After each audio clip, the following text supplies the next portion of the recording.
to make any commentary today. Okay. All right, I can see if anybody needs help changing their name, let us know. It's the three dots in the right-hand corner of your screen.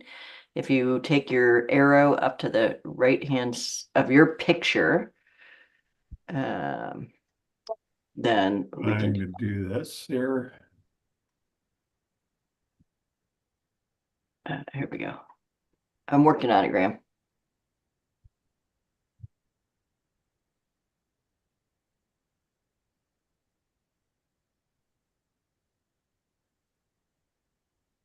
Okay, I think I got you. Yep. Okay, there we go. Let's hit the okay. Everybody should hit the okay. This is being recorded and also streamed with a slight delay, I believe, on YouTube or wherever it is that they do that. I will let Hillary say more about it. So welcome to session number 2 of the Farm and Forest Modernization Program's Rulemaking Advisory Committee. And Jay Throne, there we go. We've got, so we got Mike McCarthy's here. Good. Claire, wonderful. Welcome. Ryan, Lindsay, Sid. Sid's still trying to figure that out. We got you, Sid.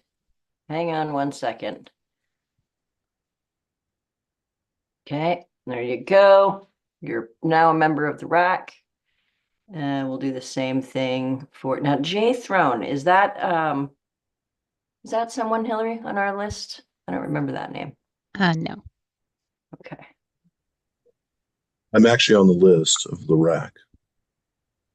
You are on the RAC? Yes, I missed the first meeting. I apologize. But oh, it's Klamath County. Apologies. Yeah. Okay, great.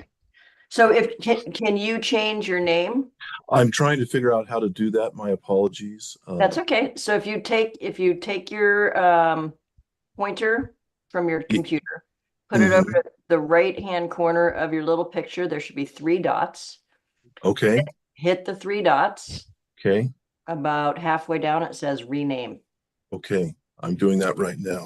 Okay. Thank you. Yeah, thank you.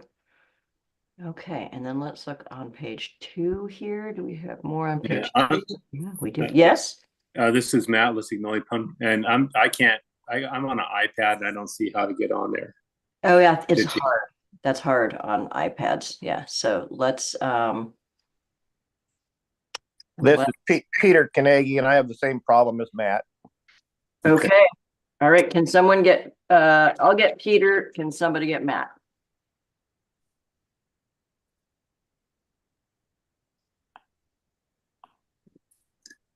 Sure. His hand. Oh, here, I got it. Just hold your finger on your box, and it'll. Yeah, on the iPad you do that? Yeah.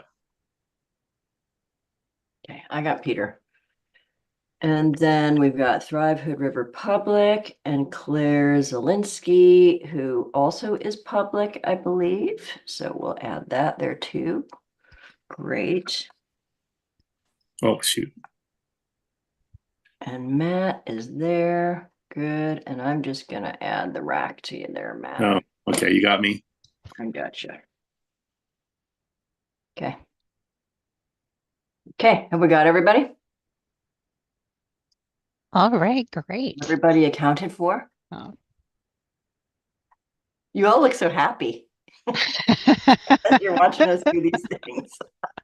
I'm just kidding you. That was slightly sarcastic. But welcome everyone, and thank you for being here again.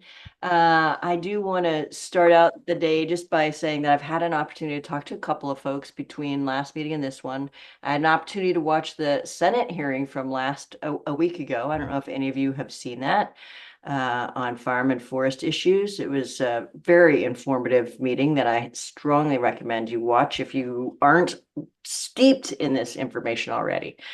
Very good presentations. And you can see where there are some differing opinions that will make some of our conversations challenging. But my hope is that they're not going to be too challenging. That last meeting I thought was a terrific. I loved the way everybody was engaged and everybody was taking that kind of problem solving. Let's look at this with curiosity. I want to encourage you to do that again today. Just to keep that curiosity coming, approach this conversation with the willingness to try and solve problems together. I think that, there are some issues that need some resolving, and you all are the right people, from my understanding anyway, talking to staff. This is the best and the brightest to have these conversations together. And so, maintaining that sense of curiosity and a willingness to work together is going to be really helpful for all of us. So let's do just a quick round of introductions, if you wouldn't mind. And I'm going to start with Commissioner Boyer, and then Inga, and then Ben. And I'm going to move that way on the screens. Good morning, Barbara Boyer. I am here to listen to you and not participate, so I will be off screen most of the meeting. Great. Thank you. Thank you. Inga, Ben, Alexis, sorry. Hi, good morning. Inga Williams with Union County Planner. Great, thanks. Ben? Good morning, all. I'm Ben Williams with Friends of French Prairie. We're a local land use advocacy group in North Willamette Valley. Okay, great. Thank you. Alexis, and then Casaria. Yeah, good morning, everyone. My name is Alexis Hammer. I use he, him pronouns, legislative and policy manager at DLCD. And apologies about off camera. I'm on child duty with a 3-month-old. So it's better off for everybody that I'm off camera. Thanks. Thank you. Great. Casaria, and then Maitrier. Hi, good morning, everyone. Casaria Taylor, she, her pronouns. I'm the senior rules coordinator for DLCD. Maitrier. I'm Maitri Sinha. I'm the senior rural planner with Washington County. Great, thank you. Eric and Lauren. Good morning, Community Development Director for Hood River County, Eric Walker. Thank you. Great, thanks, Eric. Lauren Graham. Good morning. My name is Lauren Luke. I farm with my family just outside of Malala. We own and operate Northwest Transplants, a seedling nursery. We also operate 6 farm stands around the South Clackamas, North Marion County area. Thank you. Graham, then Lindsay. Hello, Graham Fordyce, Fordyce Farm Inc. Okay. Lindsay? And Lindsay Eng, Department of Ag, Deputy Director, Department of Ag. Same thing happened again, didn't it? I need to be more. Oh, sorry. Yeah. I was wondering. I'm like, we're both Lindsay E's too. So exactly. that. Let's do the other Lindsay now too. Thank you. Thank you. Lindsay Eicher, I'm the Assistant Planning Director for Lane County. Thank you. Mark, and then Sid. Mark Hudson, I'm the Land Program Director at Oregon Agricultural Trust. Sid and Ryan. Oh, you're muted, Sid. Sid Friedman, Friends of Yamhill County. Great, thank you. Ryan, and then Charles. Ryan Crable, Oregon Farm Bureau. Great, thank you. Charles Bennett, Jackson County Planning. Great, thank you, Charles. Samantha, and then Justin. Samantha Bear, General Counsel, Oregon Property Owners Association. Thanks, Samantha. Justin and Peter. Justin Throne, Senior Planner at Klamath County. Wonderful. Peter, then Matt. Peter Carnegie Family Farm, Albany. Thank you. Matt, then Austin. Matt Lesignoli, owner operator, Smith Rock Ranch, Terrebonne, Oregon. Super. Yeah. Austin Barnes, Principal Land Use Planner, Marion County. Thank you. Michael. Yeah, Mike McCarthy, President Ag for Oregon, a pro-farm group of farmers and ranchers. Thank you. And then Thrive Hood River. Chris Roebuck from Thrive Hood River. Thanks, Chris. Claire, and then Jim. making sure my internet's working. Hi, Carolyn is from the governor's office. I'm just here to listen. You heard that really clearly, right? That's Claire Lanouche. She's from the Governor's Natural Resource Office. Sorry, Claire, but your connectivity is super shaky. So sorry to put you on the spot like that. Thank you for being here to be observing and seeing how this is all going. We appreciate you being here. Thank you. Jim and then Emily. Hello, everyone. Jim Johnson, Working Lands Policy Director, 1000 Friends of Oregon. Emily. Emily Iverson, third generation family member of Wooden Shoe Tulip Farm out of Woodburn, Oregon. Thank you, Emily. And how about Alice? I'm just trying to get all my RAC members here. Alice, have you gone already? No, I haven't. Alice Morrison, Friends of Family Farmers, and I'm keeping my camera off because I am not in my office right now and I don't have a good space to be seen. Thank you. All right, thanks, Alice. Let's see here. Then let's get Claire, and then I'll get the staff from the LCD and ask one more favor of everyone. Did you mean Claire Zielinski? Yes, please. Okay. Claire Zielinski, Easy Orchards Farm Market in Salem, Oregon, fourth generation farmer. Super. Thanks for being here. And then let's sweep back to get the DLCD folks. And I'm going to pass this. Well, here's the thing I want to ask while this is happening is if you are not a member of the RAC, we're trying to imagine that this is the room that we're meeting in person. So if you weren't sitting at the table as a RAC member, can you turn your camera off? And that way I will know who I need to engage and keep watching their faces and that sort of thing. So that would really help me if you can do that. Good. Thank you so much. And Hillary, I'm going to turn to you and Kirsten to make sure that whoever I didn't get from DLCD is gotten in the introductions. Great. And good morning, everyone. I am Hillary Foote. And if I haven't met you, I am the Farm and Forest Land Use Specialist for the Department of Land Conservation and Development. And for our staff, I think, let's see, did we get everyone? Is Gordon still online? Yes, Gordon Howard. I'm the Community Services Division Manager for DLCD. And Silas. Hello, I'm Silas Lovnebet, the Grants and Periodic Review Coordinator, and providing rulemaking assistance. And Alyssa. Good morning, everybody. Alyssa Benini, Legislative and Policy Analyst with DLCD. And Deputy Director Green. Thank you, everyone. Back members. And you have something to say, right, Kirsten? Do you want to say that now? Yeah. I'm saying it. Can you hear me okay? Yeah. Yeah, thanks. So Kirsten Green, everyone, good morning. I use she, her pronouns, and I serve as the agency's deputy director and also tribal liaison at the director's delegation. It's fantastic to see everyone here. If anyone can work this out and advance our conversation, it's this group. Speaking of Director Bateman, she's eager to join an upcoming meeting. The way the doodle polls have been working, she's had long-standing conflicts, but I know she wants to come eagerly. She's eager to come and provide her thanks and gratitude directly. I'll be listening actively throughout the meeting, and also was going to offer to turn my camera off, but we do whatever Donna says. So thank you, everybody. I think for except for Hillary, who's the primary person from DLCD working with the RAC, unless you're saying something to the RAC, then why don't you go ahead and turn your cameras off as well, and then everybody really can focus on the RAC members, and they can focus on each other.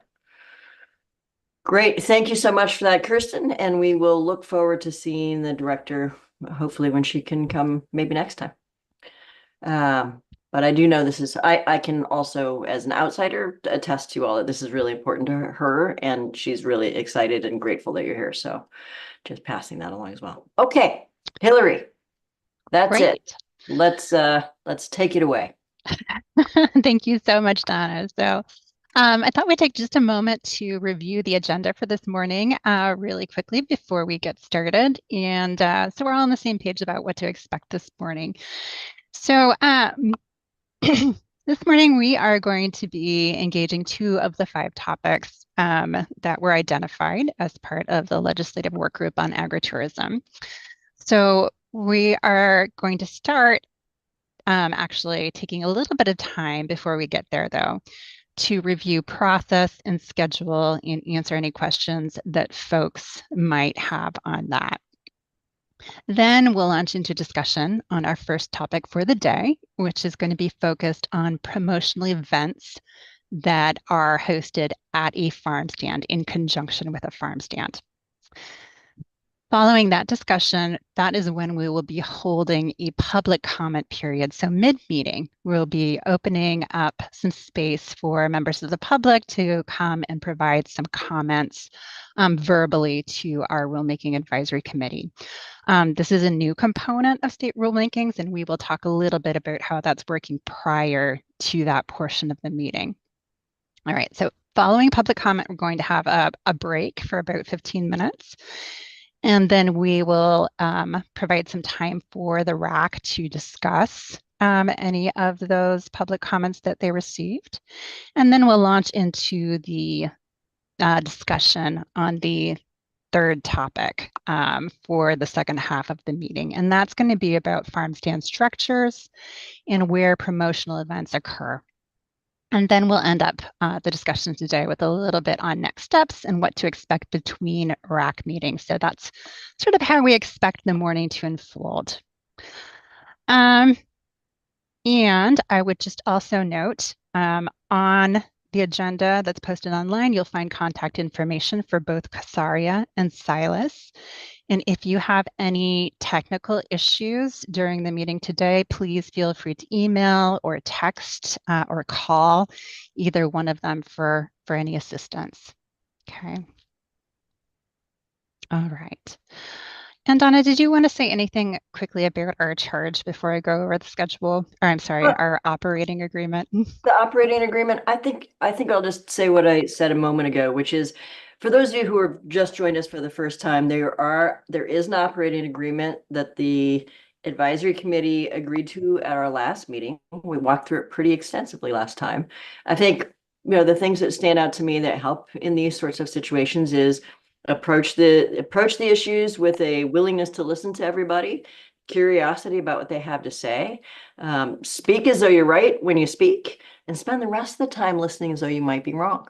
And that might help you get set up for an interesting conversation. So that's all I need to say about that today.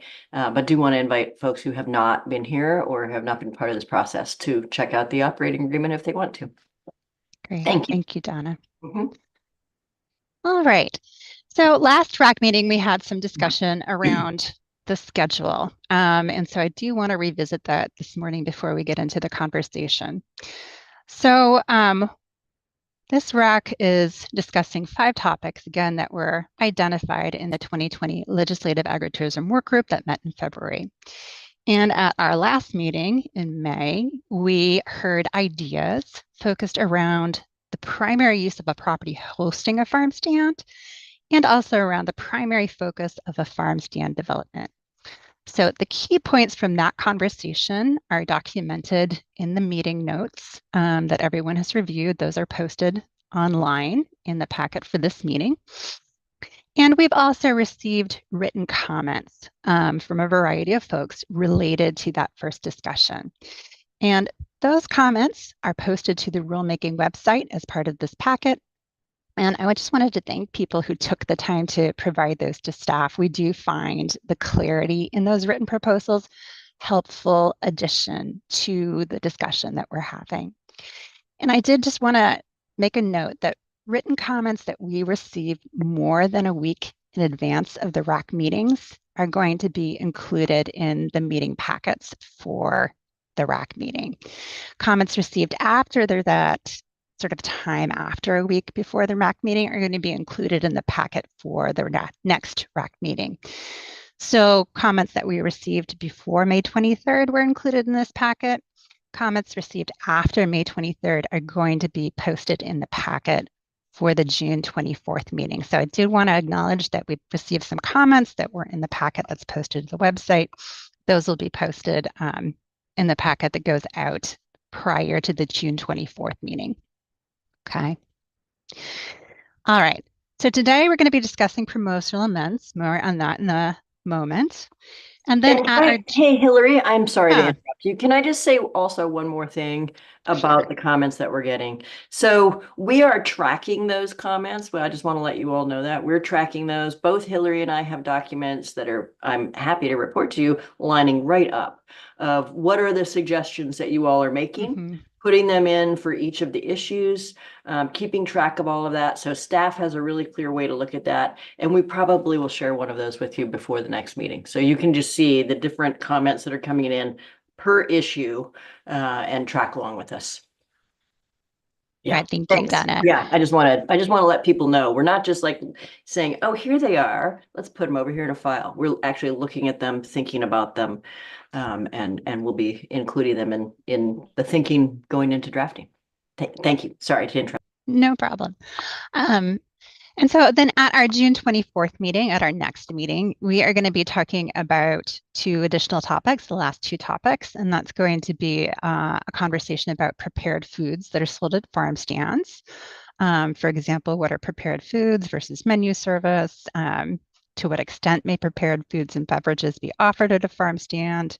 Like what ties do those foods have to have to crops being sold at the farm stand or farming in the local agricultural area? And then the second half of our June 24th meeting is going to be devoted to a discussion on potential impacts to neighboring farms. And before that meeting, before our June 24th meeting, staff will also share some thoughts on what we have heard from our May meeting and from this meeting. So we will be providing some documentation and sharing our thoughts on those first 3 topics. So the primary use of a farm stand property, activities that promote the sale of farm products, and sort of where those activities are occurring on the farm stand. So staff will, after considering, all the comments we've seen, after considering these discussions, prepare some initial thoughts and share those before our June 24th meeting. And so we'll also create some space in our June 24th meeting to share those thoughts and answer questions on them. Then at our July meeting will be a discussion of the full draft rule proposal. So at that point in time, you'll have staff's thoughts on all 5 of those topics. We'll have a conversation about those draft rule proposals. And then we'll also review the fiscal and housing impacts of those proposed rule changes. Okay.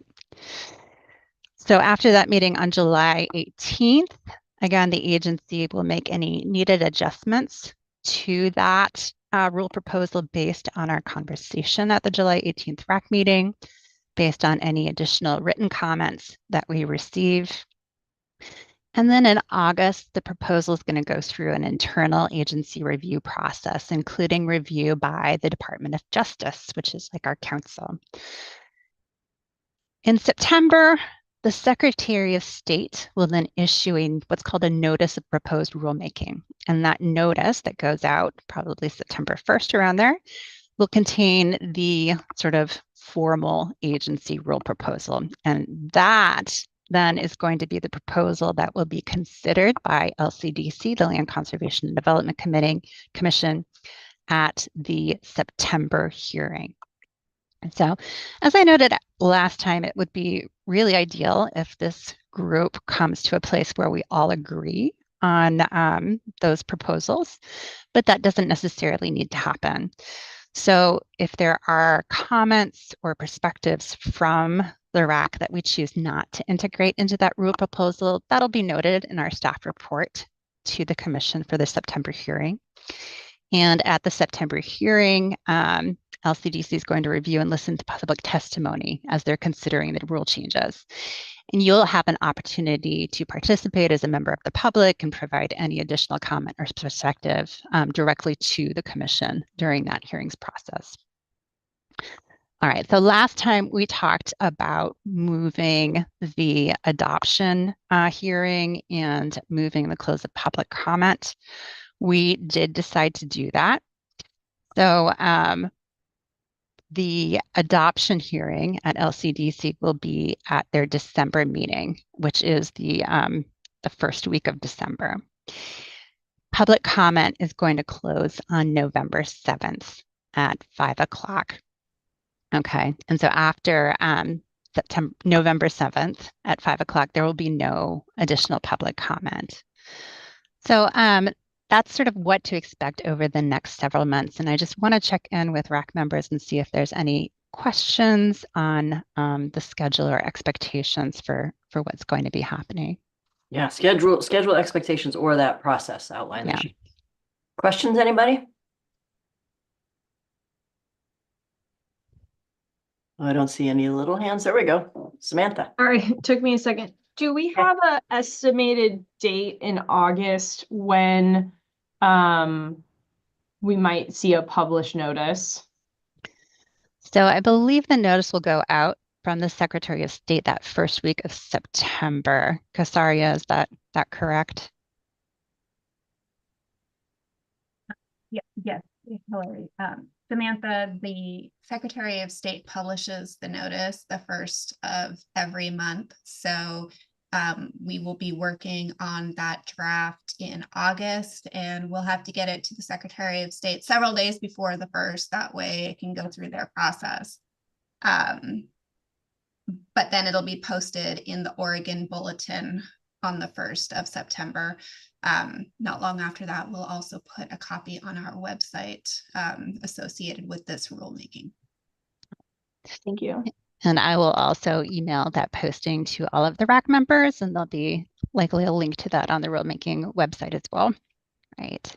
Great. Yeah, I was just going to say, and you all will not be surprised when that happens. We'll keep you in that loop. We're on this ride together, so you'll be in that loop. All right. Okay. Any other questions, process, timeline, expectations about all that?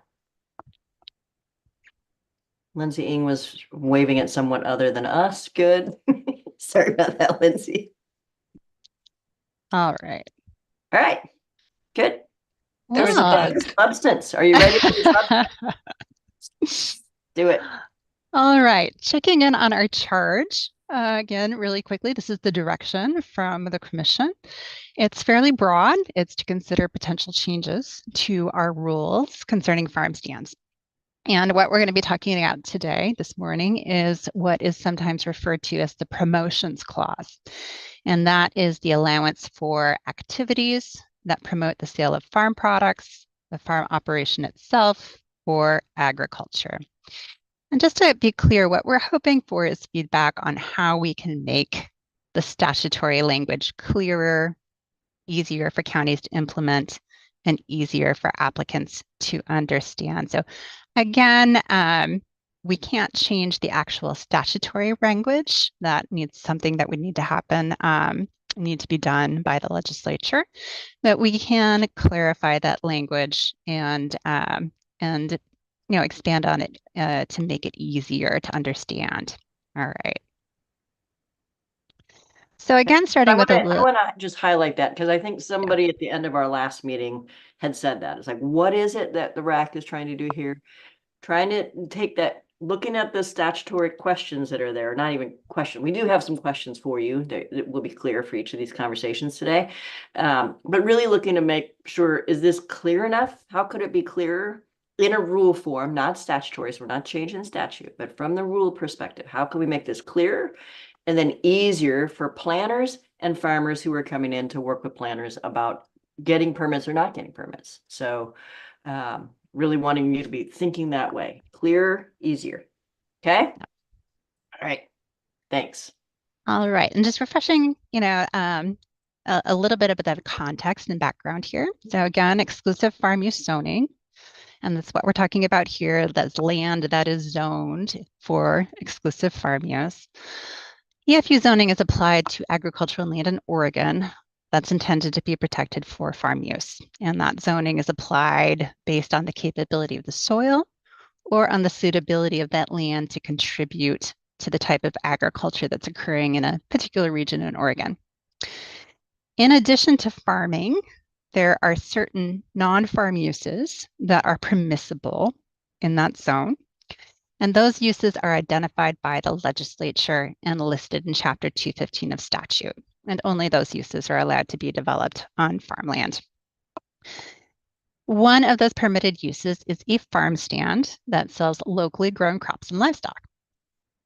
So in addition to crops and livestock, a permitted farm stand can also sell some related retail items and host events to promote the products that are being sold at that farm stand. However, income from events and retail sales cannot exceed 25% of the farm stand's total gross earnings. And that income standard is the tool that the legislature is currently using to ensure that the focus of the primary activity of that development is the sale of crops and livestock and not something else. So every county in Oregon has to allow farm stands under these standards.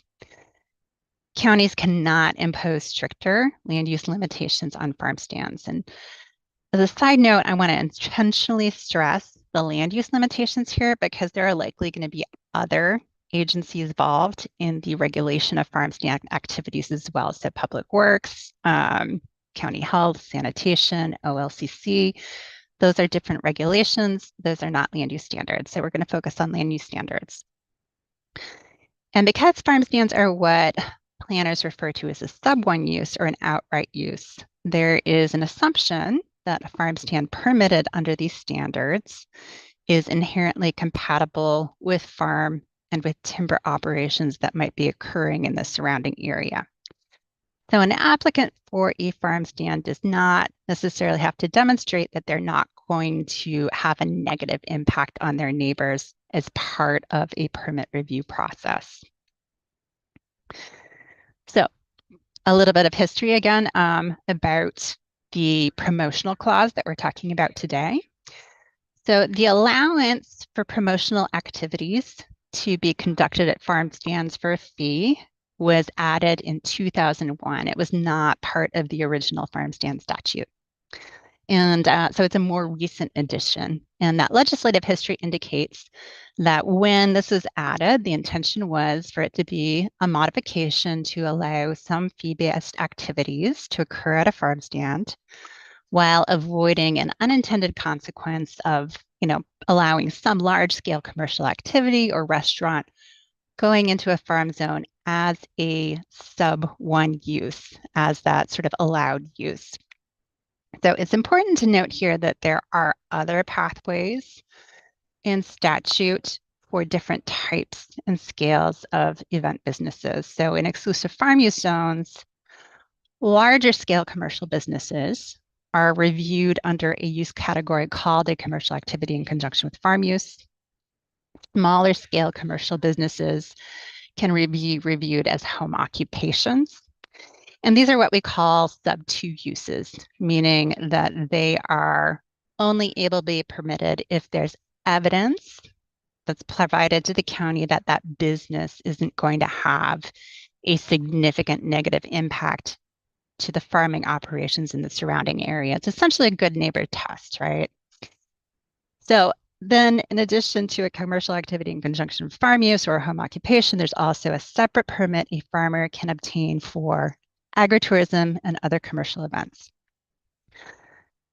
So today we are not talking about events that might be permitted under these different avenues. What we're talking about today are those events that are permitted in conjunction with the farm stand that are essentially intended to promote the sale of farm crops and livestock sold at that farm stand. And Donna, I think if it would be okay, I think it might be actually really helpful to start off the conversation by asking some of our county planners on the RAC to share a little bit about how they work with applicants on that progression from maybe farm stand events to other types of permits, or steer an applicant one way or the other, so that we can all gain a bit of a better understanding about, what some of those opportunities are and what some of those challenges are. Yeah, that sounds great. Especially, if we're trying to make this clearer and easier, right? What are the Mhm. experiences that planners are having on the ground? And then we can also hear from farmers if they've, any of the, Right. with farm stands, what their experience has been as well. Yeah. So planners, anybody want to offer up an experience about this?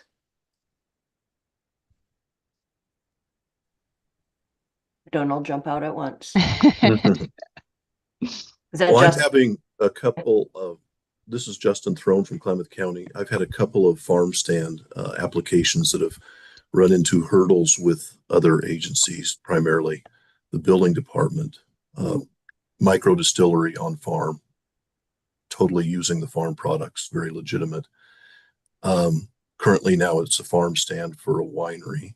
It's not the winery itself, it's a farm stand to sell the wine at. And there's a lot of questions about the building. How far can you go before you become, if you want to serve other incidental products within the limitations that might be sourced from other farms? Can you serve sandwiches with wine? Can people do tastings there? I haven't worked through all those issues, but those are some things that are currently on the plate. okay, great. So as they expand out into some of those other experiential, let's say, and the building itself, that those have been some issues. Great, thank you. Eric, I see your hand up as well. Let's just get a couple more of these ideas from folks, please. Yeah, thank you. From the planner standpoint, certainly there's different varieties of things that come across our desk. Certainly first and foremost, you offered 3 types of uses: home occupations, promotional activities in conjunction with a farm stand, and then agritourism events. Sometimes there's definitely it's definitely gray when it comes to distinguishing between a promotional event in some cases and an agritourism event. Certainly a promotional event needs to be in conjunction with a farm stand, needs to be on the same property as the farm stand. The thing that we get kind of caught up on is the idea that there may be activities that are happening as part of a promotional event, say, a Mother's Day weekend or birthday parties or, other things that don't really have a clear distinction or connection with the farm stand, but arguably still are drawing people to the farm stand in order to, sell things that are being sold at the farm stand. And so, the question came up of,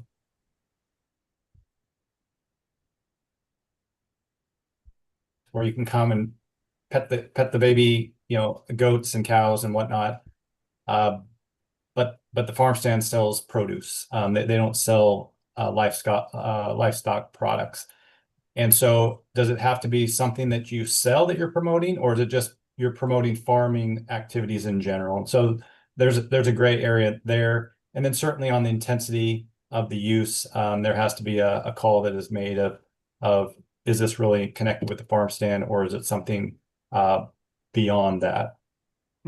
Interesting. All right. So some clarity on that, of which, how closely linked do those activities need to be?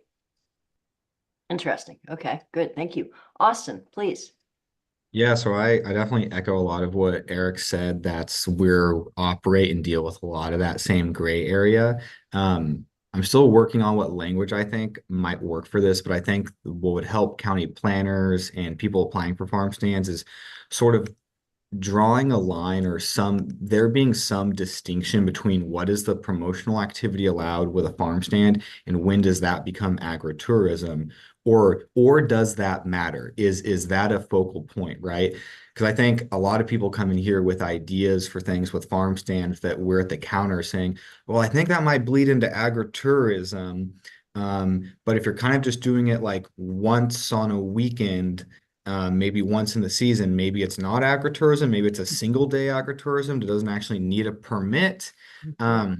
Some examples that we've had is we've had some people that have had a lavender farm, and then there's also been a filbert farm, and they have a farm stand where they sell their product there, right? That's all fine. And then they've come in and asked about doing farm to table dinners. And so that is the big gray area where it's like, well, is a farm to table dinner automatically agritourism? And then if it's not, does it work as a fee-based promotional activity for a farm stand?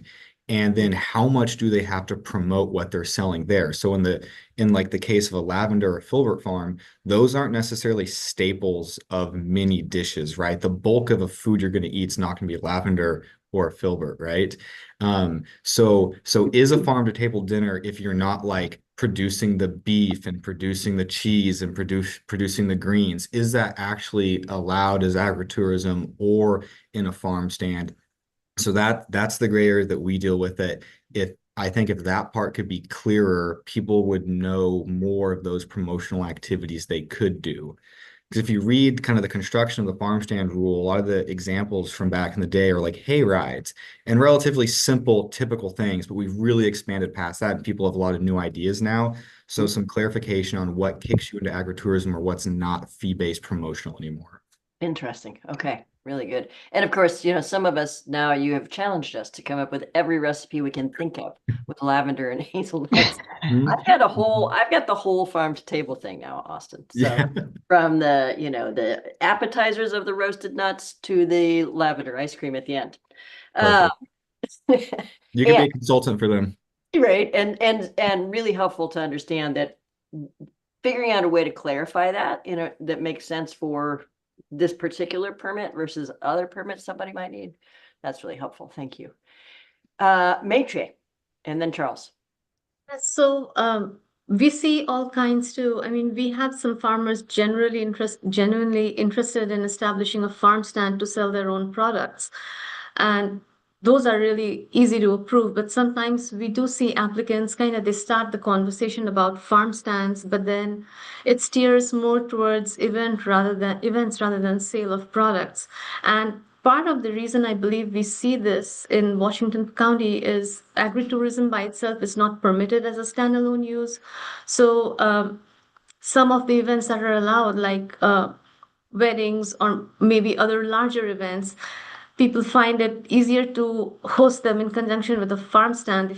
It's easier to set up than planting 15 acres of an orchard or a vineyard and setting up a winery or a cidery, which makes it a little more available. So they're always kind of pushing against that to see if they can kind of just set up a farm stand and just primarily host events. So we kind of have to channel people in different directions there.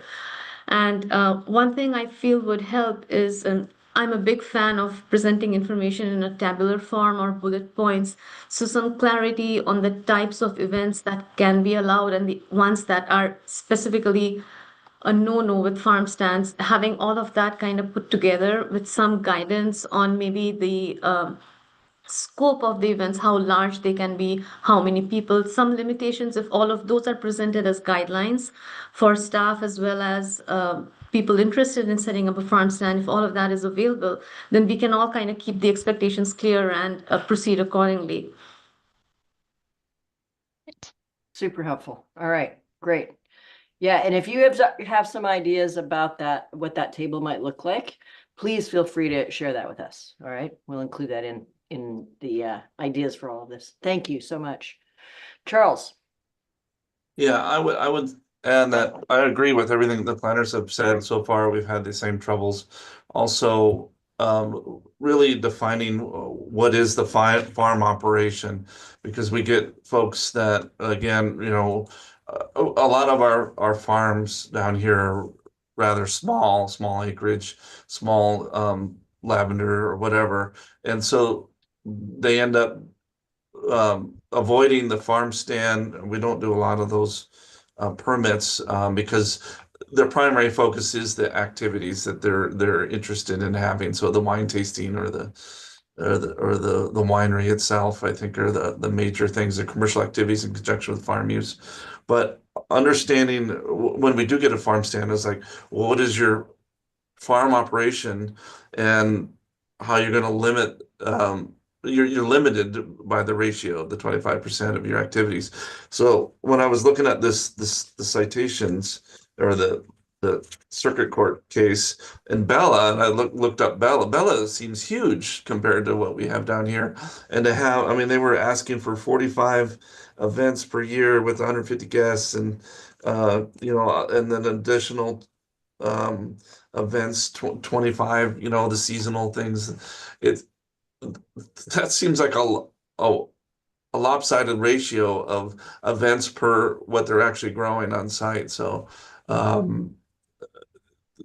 luckily, I don't think we have those down here that size, but that is the main question I have is how do you, let's get a determination of what the farmer operation is, and then that's going to limit the number of events you're going to be able to have and promotional activities. Great. Okay. Yeah, that's helpful. Helpful, and also helpful for you to have articulated that difference that you saw there of that was a really large operation that they were talking about. So what about the rest, right? How does that, and how can the ideas that you all are surfacing help to make this clearer and easier for people in the future? Lindsay Eichner. Thank you. So we have also struggled with this a little bit, but I think we've been pretty clear with applicants that if they are going to do any of these things, they do need to be outside any of the event type things. They need to be outside of the structure. But we also have adopted provisions into our code for outdoor gatherings that are separate from the farm stand that some property owners lean on for having an outdoor gathering less than that's the mass gathering provisions in state law. And so we've adopted it into our code that if it's less than 3,000 people, less than 120 hours, once per every 3 months, that we'll just do kind of a lux. We call them in our county zoning determination, but it's a simple over the counter, just check the box. This is what we're holding an event on this day, but it's just once every 3 months. Must be outdoors, not in any structures. So some property owners utilize that to hold weddings or large gatherings if they're not doing it as often as what would potentially trigger a agritourism permit.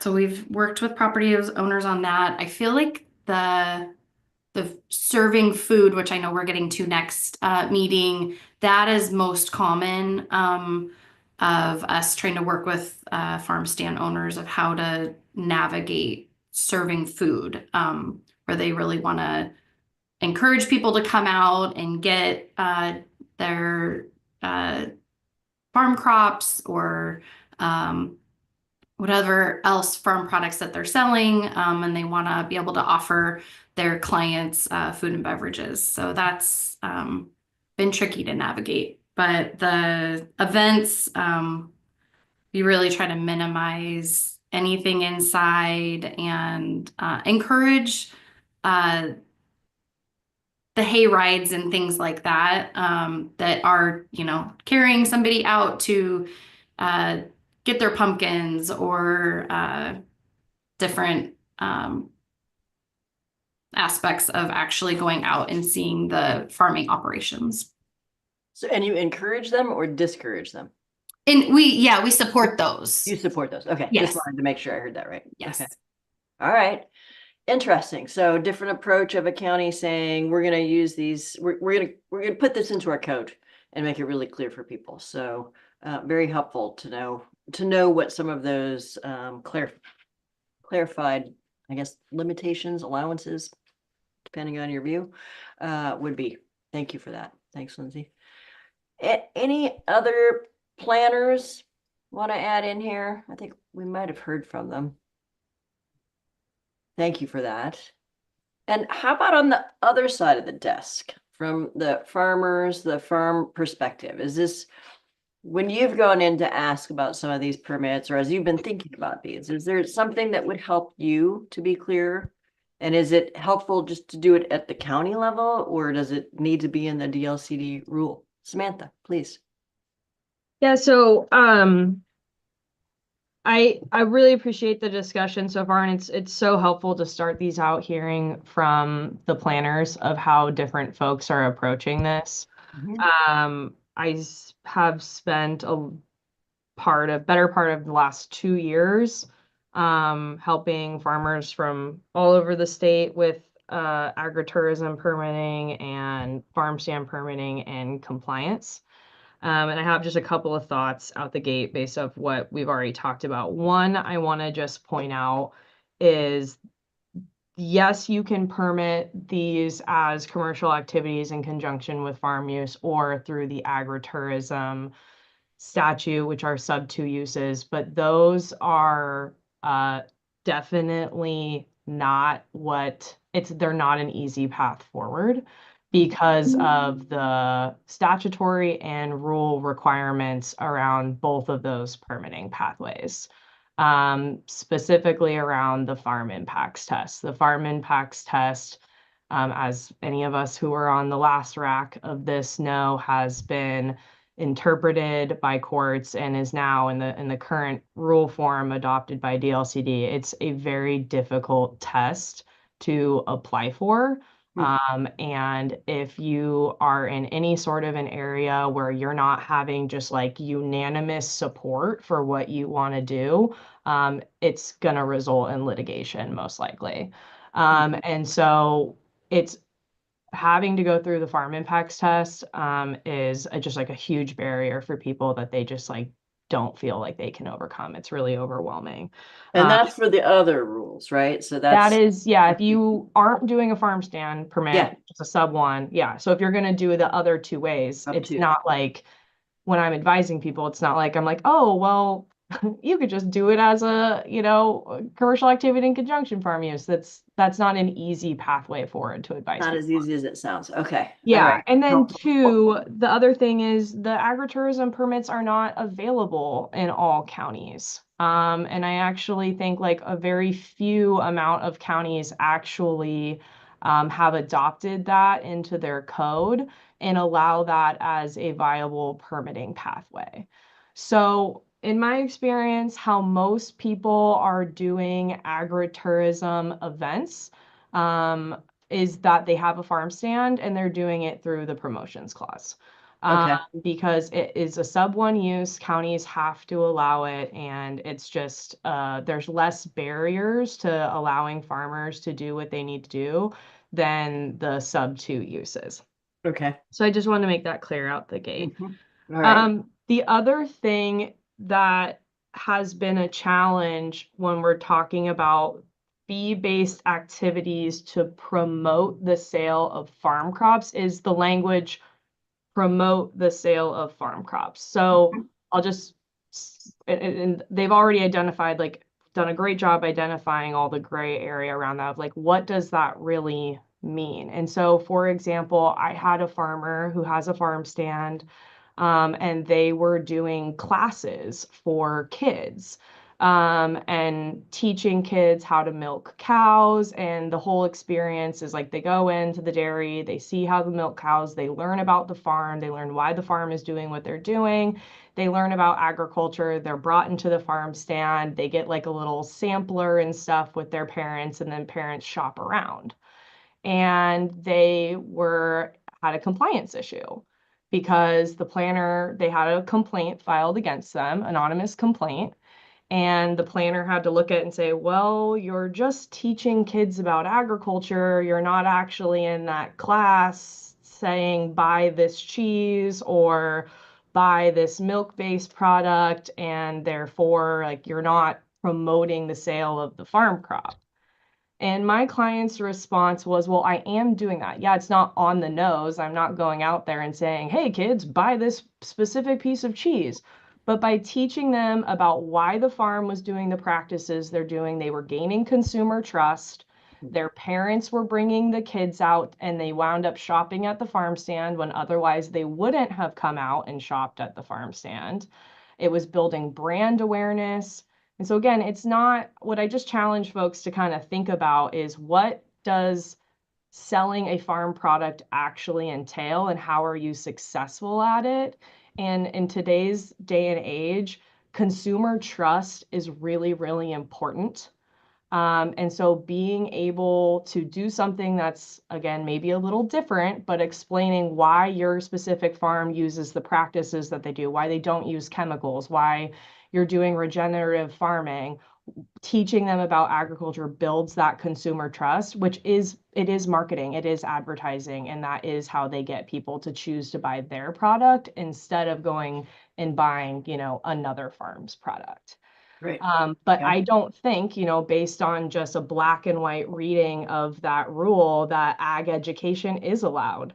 Because is it? I don't know. Is that promoting the sale of farm products? I would like it to be, but right now, what I've had to tell people is it's a gray area. I'm not sure.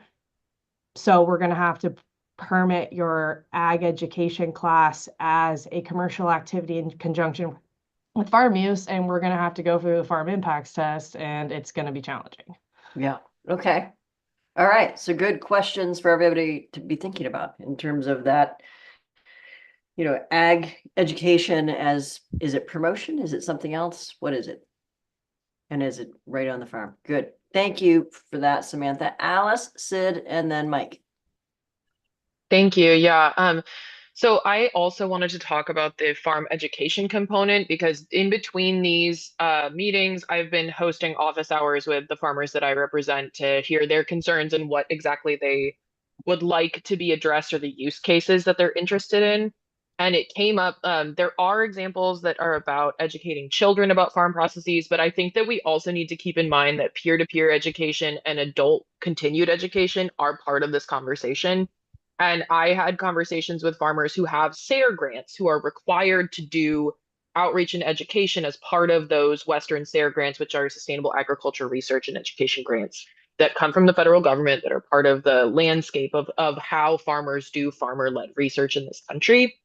And they were getting mixed reviews and mixed signals about whether or not they were allowed to host the education and outreach portion of that research requirement on their farm. And I think that I'm just looking for clarity about whether or not the same thing that Samantha was saying about like whether or not these education activities are allowed, and if we could get some clarity across the state and not have it be county to county, that would be really helpful for me if those educational things are allowed to be done under the promotions clause. And also, I think that a lot of the farmers that I work with were shocked to hear that they were not allowed to do any kind of promotional activity if they did not have a farm stand. If they didn't have a farm stand and they haven't sought a permit under those sub 2 uses, like if I don't happen to have a farm stand, but you want to host a day for your CSA members to come take a tour of the farm, is that breaking the law under what we're talking about? If I don't have a farm stand, I haven't sought a farm stand permit, there's no building, I don't regularly operate a farm stand, but I want my CSA folks to come to my EFU zone farm like once or twice a year to do a CSA member day to make them invested in the farm and give them a tour and understand. So you're not selling them anything because they've already brought the product. They've already paid for their CSA. But if they come to the farm to do a tour to like get more invested in your business and understand where their food is coming from, I think that was one that folks were I didn't know what to tell them when we had that meeting. So I would love some clarity on that. Like if you don't have a farm stand, are you ever allowed to have people onto the farm for educational purposes or to when you're enhancing that connection between your farm and your customer, like a one-off open farm day is a very common thing. And I want to make sure folks are following the permitting structure, but I didn't know what to tell them at that time. So I think that those are my questions right now and the use cases I think that we should consider when we're thinking about this. Wonderful. Okay. And I can see why it's easy to blend this one that this promotions clause, as Hillary's been calling it, and the food, the next one, the food related. Yeah, and I would just add, Alice, I hear that's somewhat related to a question that came up at our last meeting, which was maybe that there's a need to clarify what's a farm use, you know, particularly marketing as a farm use as it's defined in 215-203, and what is, you know, something that requires a farm stand permit. So we hear loud and clear that there's a need for clarity on that. Yeah, and farm operation. Thank you. That's really helpful. Yeah. That's awesome. Great. Thank you, Alice. Let's go to Sid and then Mike, and then we'll be just about right on time for taking public comment if anybody has a desire to make some public comment today. You have your 3 minutes, so we'll check with you soon. All right, Sid. So, but this has been a really good discussion, and it's brought up a lot of ideas for me. And one of the things that I heard from the county planners, and I've heard in the legislative group that met in February, is the confusion and the problems that arise from the multiple pathways in law that can lead to a permit for the same sort of thing. Okay, well, maybe I can apply for this as a commercial activity in conjunction with farm use, but I could also maybe do it under an agritourism permit, or maybe if I have a farm stand, I can do it under the promotional clause as a farm stand. One of the things that I think will greatly increase clarity is if the multiple pathways are narrowed down so that if you want to do event rentals, weddings, per se, you do it through this pathway. If you want to do something else, you do it through that pathway, so that there isn't, well, you can do it this way, or maybe you can do it that way, or, here's a third way you can do it. And so when I look at the promotional language in the statute, it clearly is to promote the sale of farm crops or livestock sold at the farm stand. It's not to promote something else other than something that is sold at the farm stand. So the tests that come for the sub 2 uses, well, let me back up a little bit. Something like you sell cut flowers and you're going to have a flower arranging class on how to arrange flowers. That's clearly promoting the sale of your farm crop that you're selling at the farm stand. If you sell, I don't know, you sell lamb out of your freezer locker at your farm stand, and you're having a demonstration about how to prepare, various types of lamb. Well, that certainly seems to be promoting sales of the farm crop. So to promote, I think the clearest thing is that the promotional events should be directly tied and have a direct relationship to something that is being sold at the farm stand. It's not just, oh, well, if we're going to bring foot traffic in here, maybe the people will shop, and that's promoting retail sales. The primary focus of the farm zone is farming. It's not retail sales. And so the reason that when you get into these other events, there are things like a farm impacts test is because the legislature wisely determined that we need to really look at the impacts on surrounding farms and on the overall stability of the land use pattern when you have these kinds of larger events, as particularly when they occur on a regular basis. And Right. that's why when you have an agritourism permit or a commercial activity in conjunction with farm use permit, you do look at these other factors because it's important that they be considered. And the farm stamp promotional clause shouldn't be used, in my view, as a mechanism to do an end run around those tests, because those tests are critical.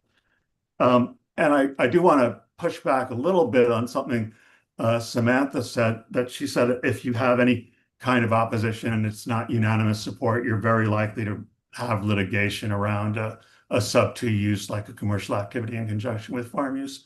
I don't have the statistics at hand. Maybe Hillary does, but only a tiny fraction of land use decisions statewide are appealed to the Land Use Board of Appeals or result in litigation. It's a very, very small fraction of the thousands and thousands of land use decisions that are made annually. So, when the ones that people hear about are the ones that are controversial, but the vast majority, there's no litigation. Okay. So, And I am hearing. one and what I am hearing that- other quick point I want to Okay. make, and that is that getting to Alice's question, I think that farm tours, I mean, a legitimate farm tour, it doesn't need a permit. I have a farm. I can have anyone I want to out on my farm. I can have a group of people out on my farm and take them up the hill to see, the oak savanna, or take them, down into the hayfield to show them, how great my hay looks, and they ought to be buying it. I don't need a permit to do that. And, so anyway.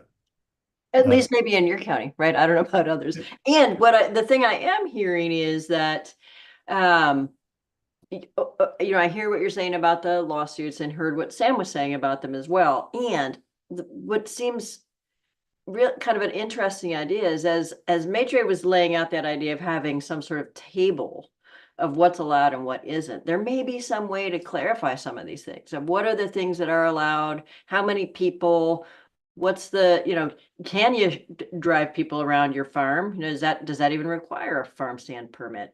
There might be some way to show, as others have said, the pathway that helps people make decisions and not have to call a lawyer to help them sort that out. But be able to work with you all at the county level to get some clarity on all this. So this may be a great opportunity here. This is fun, y'all. Thank you. Mike, and then Samantha. And then public comment, sorry. Yeah, under the promotion clause, that's where it seems like all the problems occur. And there are a lot of problems that occur when you get beyond just a basic farm stand selling a few crops from the farm. And it's really where you get into an basically unregulated agritourism that really harms the neighboring farms. And our farmers are very concerned about this kind of overdoing the farm stand thing. And as to education, as Sid pointed out, if you don't charge, you can have people come to your farm and educate them. And that requires no permit at all, but I would check with Hillary to make sure she agrees with that. But that's my understanding. And many people do it. It's just when you start charging for things, then you have a commercial activity on a farm. There is a lot of gray in this, and I've watched this for a number of years in Hood River County and other counties across the state, and listened to our farmers who are very concerned about this. But why have a very gray system when we can simplify and clarify? And we heard from the planners it's very difficult. I've reviewed probably hundreds of applications for various things, and it's always the lack of clarity that gets you into trouble. And why do we want to continue with this lack of clarity? So I think it's very simple to fix this. And one of the simple fixes is that most of these uses should be under the agritourism statutes. And it's very important for farmers. We're going to talk about in a later discussion the effect on neighboring farms. Well, the effect on neighboring farms are very severe. And in many cases, you can't really farm while these events and real activities are going on at farm stands. And that's something that for some reason we don't really want to talk about. But it's very true that there's lots of non-compliance going on every day. It's not enforced. It's affecting farmers' ability to even haul their crops during harvest, haul their workers. And it's really interfering with right to farm. And people think right for farm protects you, but it really doesn't. You spend hours and hours trying to protect yourself from these venues and events that go wild. So I think we need to really figure out how to put most of these in the agritourism section, so there actually is a conversation about the activity and how it affects the neighboring farms. And it is sort of really telling about the agritourism effects on farms when some counties don't even want to have agritourism in their statutes. So that's a really very telling thing. So from our point of view in Ag for Oregon and our farmers that want to have it really carefully spelled out what you're allowed to do at a farm stand, we think that promotional activities should involve only directly sampling of products grown on the farm. We think that would be promotional activities that would be really relevant to the farm, that would be involve only directly sampling of products grown on the farm. And we just have to remember that there's farmers next door trying to farm in the middle of these promotional activities that get carried away and aren't enforced. And that's one thing I think we really have to talk about, is the reality that they're out of compliance. Most of the farm stands in Hood River County are out of compliance. And there needs to be a way to have the compliance burden be on the operator of the farm stand and not on the neighbors. And it always falls on the neighbors. And we have to deal with that. That's a reality. The non-compliance always falls on the neighbors. Thanks. All right. Yeah. Thanks, Mike. So I see now this has generated numbers of hands. I keep saying I'm going to do public comment. And what I'm wondering is, I do want to be conscious of time for public comment and also for your break, because you all are going to get hangry with me and I don't want that to happen. So can I ask the three of you that have your hands up, can you wait until after the break, or do you feel like it's like straight related to what's going on here? Because if it is, then let me go to you. I see Sam saying yes, she can wait. My comments are directly related, but I can wait as well. But you can yes, and I love that. Thank you. Matt? The comment about that we cause so much traffic, and I guess the problem primarily traffic related. Is that the big hang up with having people come out to the farm? Because we live next to a state park. There's 1 million people a year that go there. I get to fight with that traffic all year long. Nobody says or has any problems with that. So I'm just out here. I can't run my farm without agritourism or running a farm stand, doing a pumpkin patch. The taxes, the land values, everything we got here is just eating us up. Commodity prices are in the toilet, and I don't know how I'm going to survive. And you guys want to take this away from me, and I don't understand. There's so many rules. Every farm is different. There's not one rule that's going to fit everybody, and we're just out here trying to survive. You should ask the other farmers, why do they do a farm stand? And we do it because out of necessity. We're a little bit desperate and we're trying to make this happen. There's the public wants to come out. They want to come to our properties. They want to buy pumpkins. They want to go on a pony ride. And you guys are trying to shut that down. So I guess that's the thing I don't understand is why there's so much push against this. Yeah. Okay. That's a great question.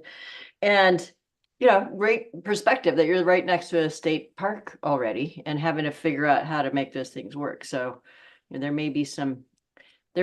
connected and ancillary. So I want to make sure that we're cutting these things. Emily, do you want to wait or you want to go right now? As a farm stand operator, I just wanted to give a little bit of context as to how we got our farm stand permit, which is very relevant for the conversation before we go into public comment. So we didn't get the farm stand permit until 2019, and we have actually been in operation and been selling to the public since 1985. So for us, we were at a loss, and for us, we were like, we didn't know what to do. The county came to us and we worked together to come to a common solution. In regards to the traffic, Mike, I get it. I get you don't want a bunch of people to be harming your farming practices. We would see up to 3 to 5 miles of traffic up the road. We had neighbors hate us. We had people who wanted to shut us down, and we had a lot of complaints to the county. Furthermore, we worked through that with our county. We implemented a time ticketing system. We have to charge in order to minimize traffic. I could see 15,000 people a day on my farm if I opened it to be a free operation. I can't do that because I don't want to see 3 to 5 miles of traffic down my road. I want to be kind and courteous to my neighbors. So we do charge admission. We charge a per half-hour time slot to be able to allow people to come onto our property safely. We're still able to accommodate upwards of 8,000 people a day without seeing a single line of traffic up the road. We have great community support. Our neighbors love us. They come here, they support us, they buy flowers, we give them free tickets. I think that there's a mutual benefit of communicating with your neighbors. To some extent, I think it's beneficial for us to reach out to our local community through Facebook groups or through mailing them things and communication and saying, hey, we want to know how we can do better for you. And I hear from neighbor after neighbor of your guys' time ticketing system is saving. Thank you so much. Like the praise is amazing. But going back to like the farm stand permit side of things, so in 2019, we got a lot of complaints. The county came to us and said, hey, we have a problem. And I was like, we do have a problem. We want to fix this too. And we sat down with them and we implemented a great farm stand license that implements our Tulip Festival within it. A lot of people may say, well, the Tulip Festival is not, it should be an agritourism permit. It should be a commercial activity in conjunction with farm use. But we're forfeiting our field. We're planting 40 acres of tulips to leave into the field for the public to come enjoy, which is directly related to the promotion of the potted tulips that we sell on site and the cut flowers. And so, like, I agree with Matri about the box and being able to kind of like fit one way or the other, but I'm really hesitant on like in regards to caps and percentages and numbers that are really hard to kind of keep people in compliance. What if one year we do buy local from a farmer that's 70 miles away, but the limit's 60? I think that you're creating a little bit of issue when I could just be I'm buying directly from a farmer, I'm supporting a local farmer. Sorry, I'm rambling, but I just feel like we need to come up with a good solution that is for the greater good and understanding that we want to be able to farm and we want to be able to invite people to our property. So yeah, and also, I mean, it sounds like the other part of your story, Emily, is really is building in somehow opportunities for problem solving with the county, with your neighbors that can be supported somehow through encouragement in this rule. So really interesting stuff. All right. Thank you all so much, Samantha. Thank you for pausing your thoughts right now. And I just want to see how many members of the public are hoping to speak at this point, because we're going to move to the public comment period here so we can then take our break. All right. I've got Jay Lamp. Anyone else? Raise your hand, your virtual hand or your hand. Okay, Claire, I see you. I see your hand. All right. Okay, so just the two for today. That's great. Okay, I am going to get my timer on. We want to just make sure that we have this. So, all right. Oops. My timer automatically is trying to give you 30 minutes, but you don't have 30 minutes. You each have 3 minutes. Oh. So Jay Lamp. Before we start, Donna, I just wanted to please. clarify because this is a new process that's being introduced into agency rulemaking, that this opportunity right now is an opportunity for members of the public to provide verbal feedback to the RAC members for their consideration. But I did want to stress that verbal comments that are made during these RAC meetings are not part of the rulemaking record. So we want to hear what you say, and we would also encourage you to provide written comments if you want your perspective to be included in the record that's provided to LCDC. So I just wanted to make sure that was clear for folks who are participating today. Thanks. Thank you. Thanks for covering me on that one, Hillary. All right. Okay, so let's start with Jay Lamp, and then we will go to Claire. Hello. Yeah, thank you. Can you hear me? We can hear you. What does the J stand for? My name is Jason Lampman. Okay, thanks. I'm a small farmer in Yamhill. But yeah, I just wanted to go on and thank you, Ms. Foote. I will actually put written comment in. But Great. I just wanted to go on the record in full support of the idea that education is important, and for small farms, especially like mine. A previous speaker mentioned that the gray area around teaching at a farm stand, and I just wanted to echo what they said, that education is one of the best marketing tools that we have. especially for farms that practice organic and regenerative methods. Like when we get to show people things like how worm castings are made that we use to top dress our plants, or let their kids pet a lamb, even if we only have a few animals, that it creates a what I think they said, trust and connection, um, and inspiration. Hopefully, it's inspiring to some future generations to farm. So it's not just cute or fun, that it's part of the survival of really small farms. So being able to educate our customers about stuff, organic practices and pest management systems, just helps differentiate us from like a kind of a crowded marketplace when we speak of like commercial, being up against commercial stuff. It adds value, and it shows, it kind of justifies pricing too, and it helps us stay afloat. So, another previous commenter said that we're getting crushed with fees and taxes, rising costs, and commoditization, and endless legislation. So we want to support connection with our communities, not hurt it. So especially for farms like mine, just really, we're really small. We only have an acre. We don't even farm all of it. We're looking at purchasing more property, which gets more expensive every year. So just protecting and encouraging educational opportunities is really what I really wanted to stress. That was a really good comment, and that really does help us. So thank you. Yeah, thank you. Thanks very much, Jason. Let's go to Claire Zielinski. Hello. Yeah. There you are. Hi. Yes. Again, my name's Claire Zielinski. I have a year-round farm market here in Salem, Oregon, named Easy Orchards. We are, since today's topic is mostly on activities related to farm stands, we ourselves host farm to table dinners each summer. We host OSU Extension Service classes on preserving and canning. We have a Harvest Fest each fall, which we host over 10,000 kids each year who come out for field trips, and we do charge for those field trips.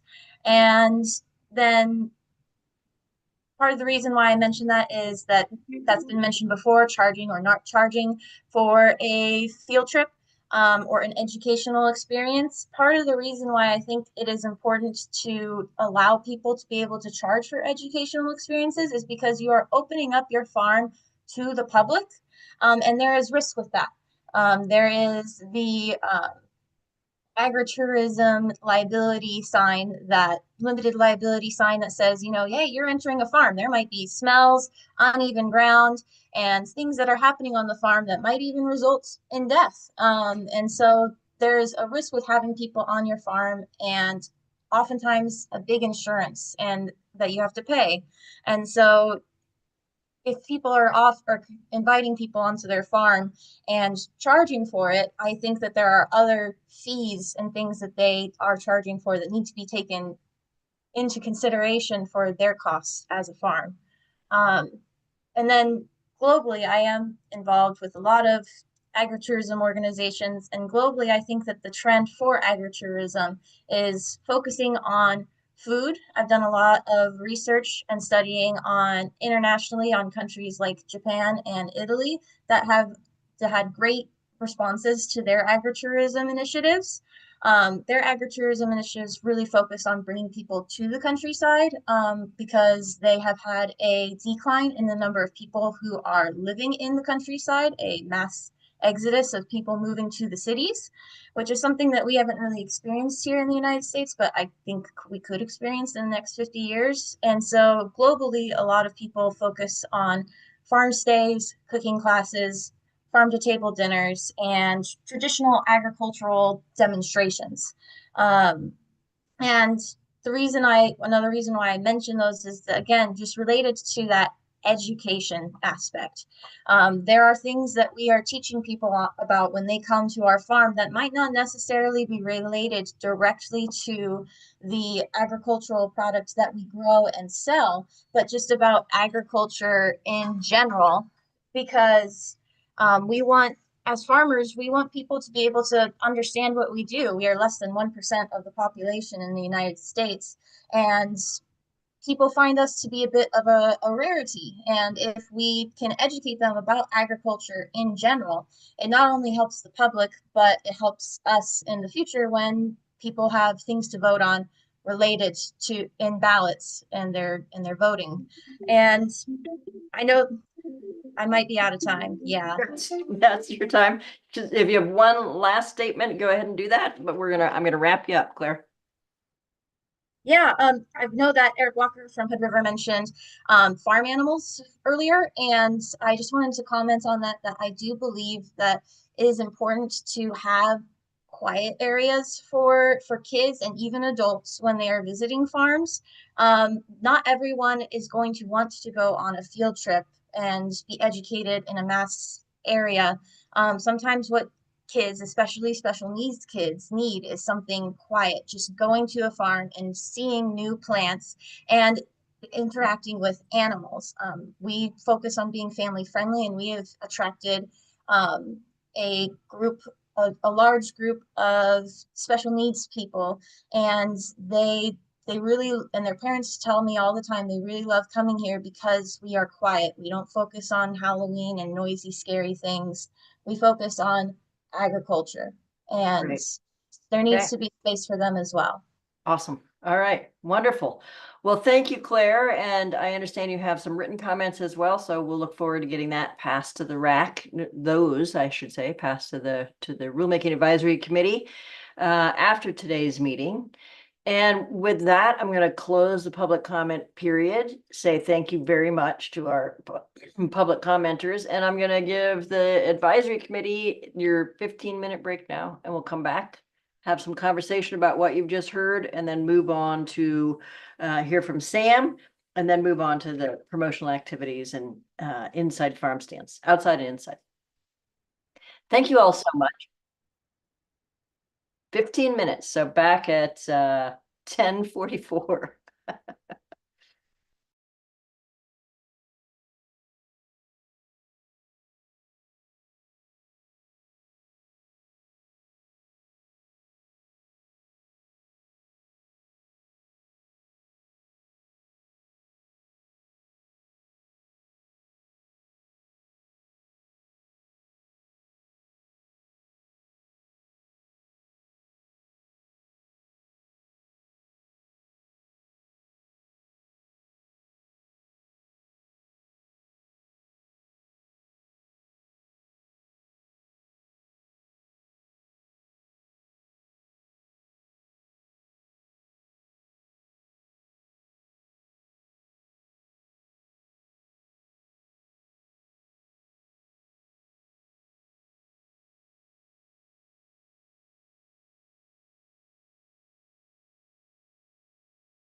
That gets your attention, doesn't it?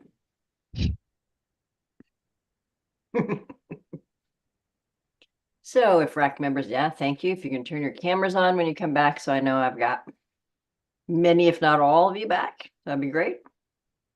I appreciate that it does affect your connectivity and you may need to turn it back off, but if you can just let me know you're back, that would be super duper.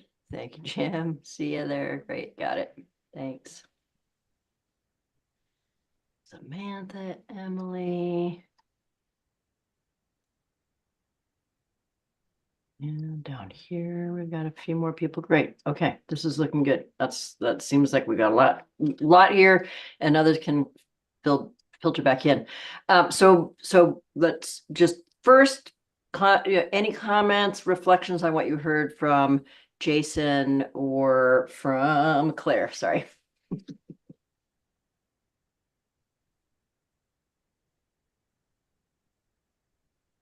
I'll give you more time. Oh, What was that? I'm sorry, what was the question? it's not for you, Claire. It's for the Rulemaking Advisory Committee of whether they have any comments or reflections on what they heard from you and Jason. So, Justin, please. Sure. Well, thank you. And I'm now know how to raise my hand, so I'll do the appropriate protocol. Awesome. But I've been involved myself, even though I'm a planner. I've been involved in agriculture all my life, and I just realized that there's many different types of farms out there. We heard about a 1-acre farm.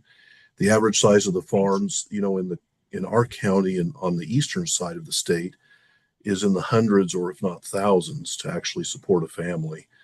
And I just throw that out there as sort of a backdrop that there is a huge variety of different kinds of farming operations. And maybe that's something that ought to be considered in the rulemaking process. It's hard to have a one size fits all type of rubric, I think, for something like this. That's all I would say. That's great. Yeah. Which again takes us back to that idea of some tabular format for some of this, maybe even based on size. I don't know. But that's got everybody's heads thinking, then that's exactly what we want to be having happen here. So that's great. Charles, please. Yeah, just to go off of that, I think that's the beauty of it not being clear is that the gray area allows for the flexibility to accommodate the situation. So when if you make a firm, clear rule, then there's that eliminates the flexibility that gives the farmers and the county planners to work with. So that's the counter to that. Yeah, good.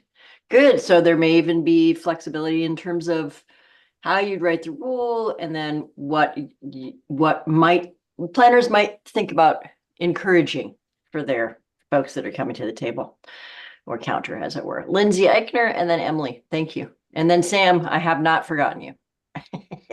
Yeah, I just wanted to say that I really appreciated their testimony and learning about their experiences and what they're up to.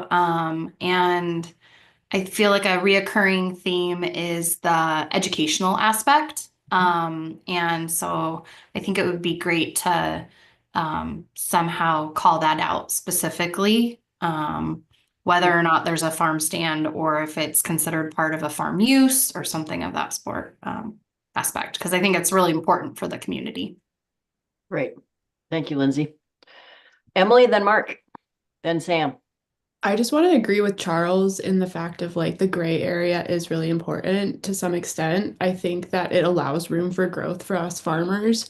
Things change every year, crops, weather, and then just the diversity of what we offer and what we're able to add as a farm stand. I think it's really important to not limit that sometimes as long as farming is still the primary use. Great. Okay. Thank you for that. And Mark. Yeah, I think, my observances are that it sounds like we've identified some good low-hanging fruit, for example, around educational tours with no fees, that kind of stuff. I do think that I would avoid trying to get into any specialty definitions for different farm types. We deal with all 221 different farm crop types, and they all have different operational approaches to the public. And so it's really kind of an impossible hill, but hill to climb as far as that goes, but there's probably a narrower scope of different kind of farm events than we have farm types. So I would use that as kind of the lens, rather than trying to get into the crop typing. And then beyond that, I do think we have developed some good framework issues for discussion, even beyond the low-hanging fruit, where it comes to, there is conversations about ticketing systems and other ways of doing limited entry for conflict reduction and so on and so forth that might be good paths forward for the group to explore. Excellent. Okay, great. Wonderful. Nice summary of what you're hearing so far. That's great. Thank you. Alice. Oh, wait, I said Sam. Yeah. Let me, Oh, Alice, sorry. yours related to the public comments, or are you jumping on? Sam saying, Alice can go. Go on. Go on. Alice, go No. ahead. Old Sam was before me. It's all right. You can No, go and no, I can you wait. go ahead, Alice. She's Okay, waiting. all right. Go ahead. Sorry. Yeah, I wanted to say that I really agree with some of the things that were just said about not differentiating based on crop type.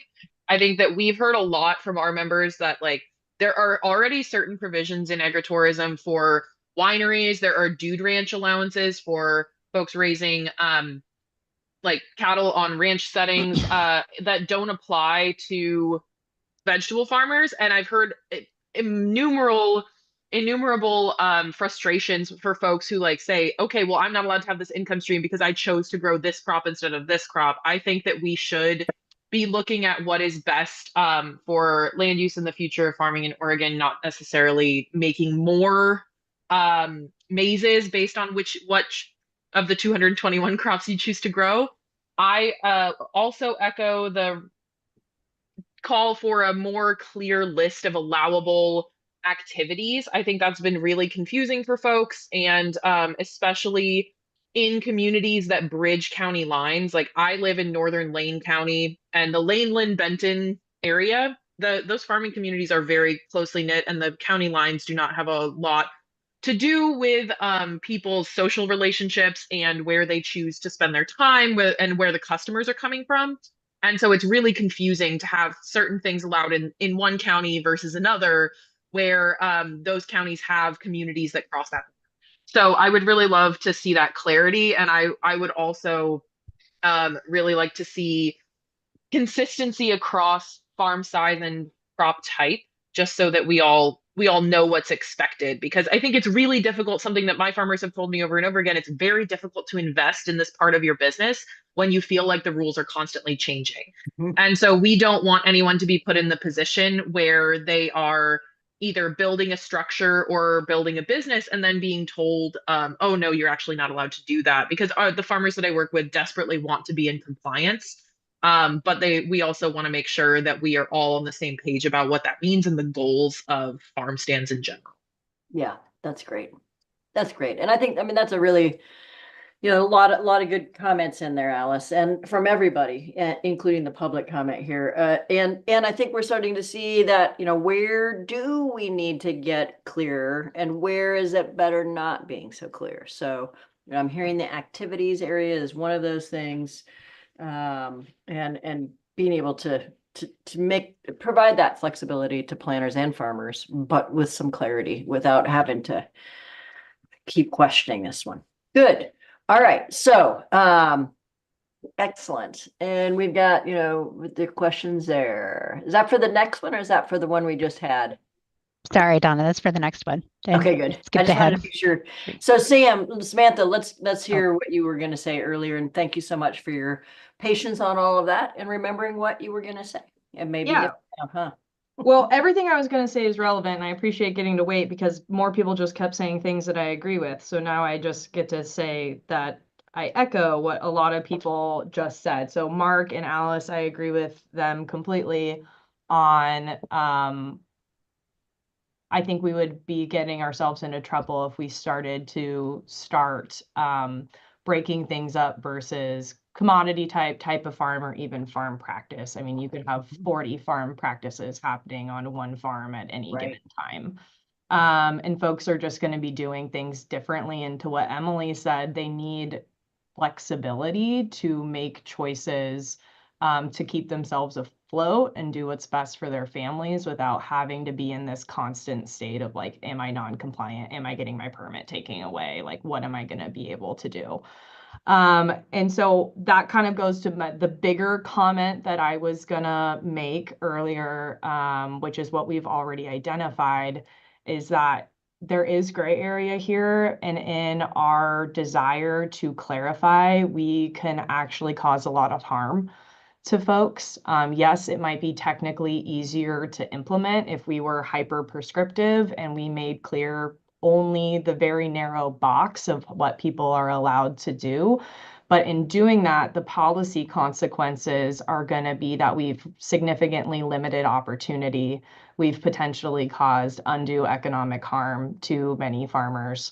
And we've caused economic harm to our counties. And that was just one thing that Claire highlighted in her testimony about the value of these types of things for rural economies. And if we see a lot of farm stands and a lot of farms going out of business, that's going to have a significant impact to our actual counties and their tax base. Nice. So with that, I just caution us of trying to eliminate the gray area. We could clarify things the other way, that more things are allowed. And that's what I would encourage us to do, because I think that's what our farmers need in this very kind of scary economic times that many of them are operating in. Okay. And just, I wanted to also just make a quick technical note.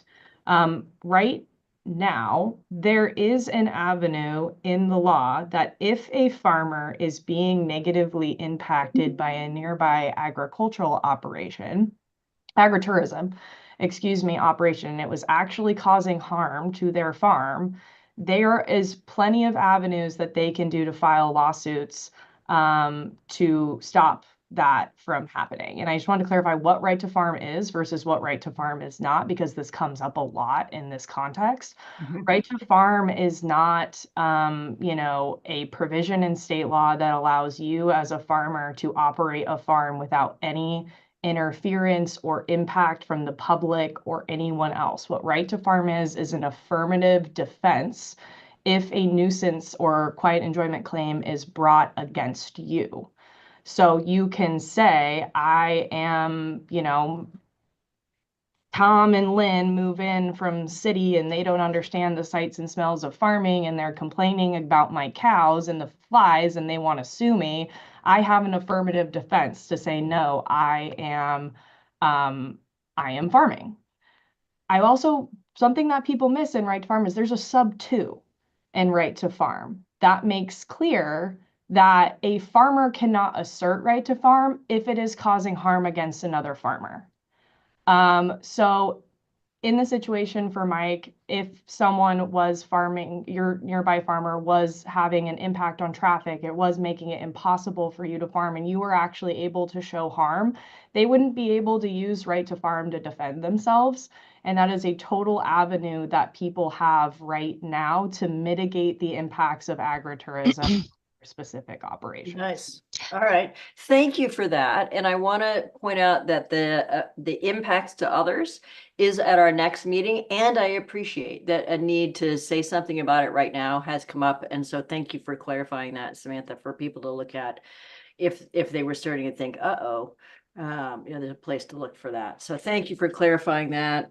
Thank you for also the clear message that we're hearing this morning is that as we clarify, we have to really be thinking about what are the consequences to others. And that will be part of the conversation that we have as we move on. So as we do any clarification, because it sounds like clarification is needed and helpful on the one hand, and there may be consequences on the other. And so really playing with those things as we move forward will be very helpful. Donna, can I just one final sentence on that? Something I forgot in my trying to get everything in was I didn't know if the RAC would be open to considering things that should go in technical assistance and guidance versus rule clarification. Because right now, like Oregon State Extension and Oregon State, and then I can't remember, like Travel Oregon, there are some really, really good charts out there that already exist that clarify, in their opinion, which things are allowed versus what things are not allowed. And I didn't know if perhaps that is something that maybe DLCD should be producing instead of, Travel Oregon, as the regulatory body over land use. And so that is just something to pitch of like, if we can't decide of what things should go in rule, perhaps there are things that could go in guidance. Great. Okay. Yeah. Good pitting that in everybody's heads. That's awesome. And thank you. I would just note that, we are open to requests to provide a variety of different solutions. And on a topic this broad, there may be different sort of approaches that are appropriate. And we heard earlier requests for guidance. And, in our last rulemaking, we decided to provide agency guidance or provide other support tools to address certain topics in lieu of rulemaking. So that's certainly a possibility. I would note that DLCD does have a chart of different types of agritourism opportunities and how they're permitted under statute. That's in the Farm and Forest report. It's in a couple of presentations that have been given over the last year. But I also understand that, there's a desire for more support from the agency on this particular topic. We did collaborate with OSU on their agritourism training program and some of the documentation that their small farms office put out on that topic. Cool. That's great. All right. And maybe Hillary, you and I can work together and share the table that you're talking about, the chart Yeah. you have already. We don't need to do it right now, but between now and the next meeting, I think if people have already started thinking charts, if they haven't seen that already, and they may not have, I have not. So I'm creating a new one. You don't want me to create a new one if you already have one, but we might be able to look at that and refine it, offer some ideas for refining. All right, let's move to the next one now, right? The discussion on promotional activities outside and inside farm stands. Want to make sure you have enough time for that, and then a final wrap up at the end. So yeah, thank you. So just moving into this new discussion on the same topic, promotional events at farm stand, but focusing on where they are occurring. So if you had an opportunity to skim through the Greenfield case, or even if you didn't, there are a couple of issues that were raised in that case that are sort of relevant to this discussion. And again, we're looking for suggestion for language or other approaches that could make this clearer and easier for planners to implement for applicants to understand and clarifying it in general. So some of the questions that were raised in the Greenfield case evolved around limitations on structures for farm stands. How did they apply to temporary structures like tents and canopies, for example? How do the limitations and standards for farm stand structures apply to accessory farm stand structures, things that might be a kiosk or a viewing platform or a food cart? And then lastly, something to think about might be, is there a distinction between the limitations that are applied to what happens in a farm stand structure? There is clearly in statute. And a distinction between those limitations that are applied to events in farm stand structures and events being hosted in the out of doors, outside in the open air. And again, I think it would be really helpful to start with the county planner's perspective on how they walk applicants through some of those distinctions about the structures, whether they're permanent structures, temporary structures, or accessory structures. How do you help an applicant move through what is and isn't allowable, and which standards are applied to those? And I think that would be really helpful to inform the broader discussion again. yeah, it certainly was on that last point. So let's try that again. County planners, who wants to start this time? Austin.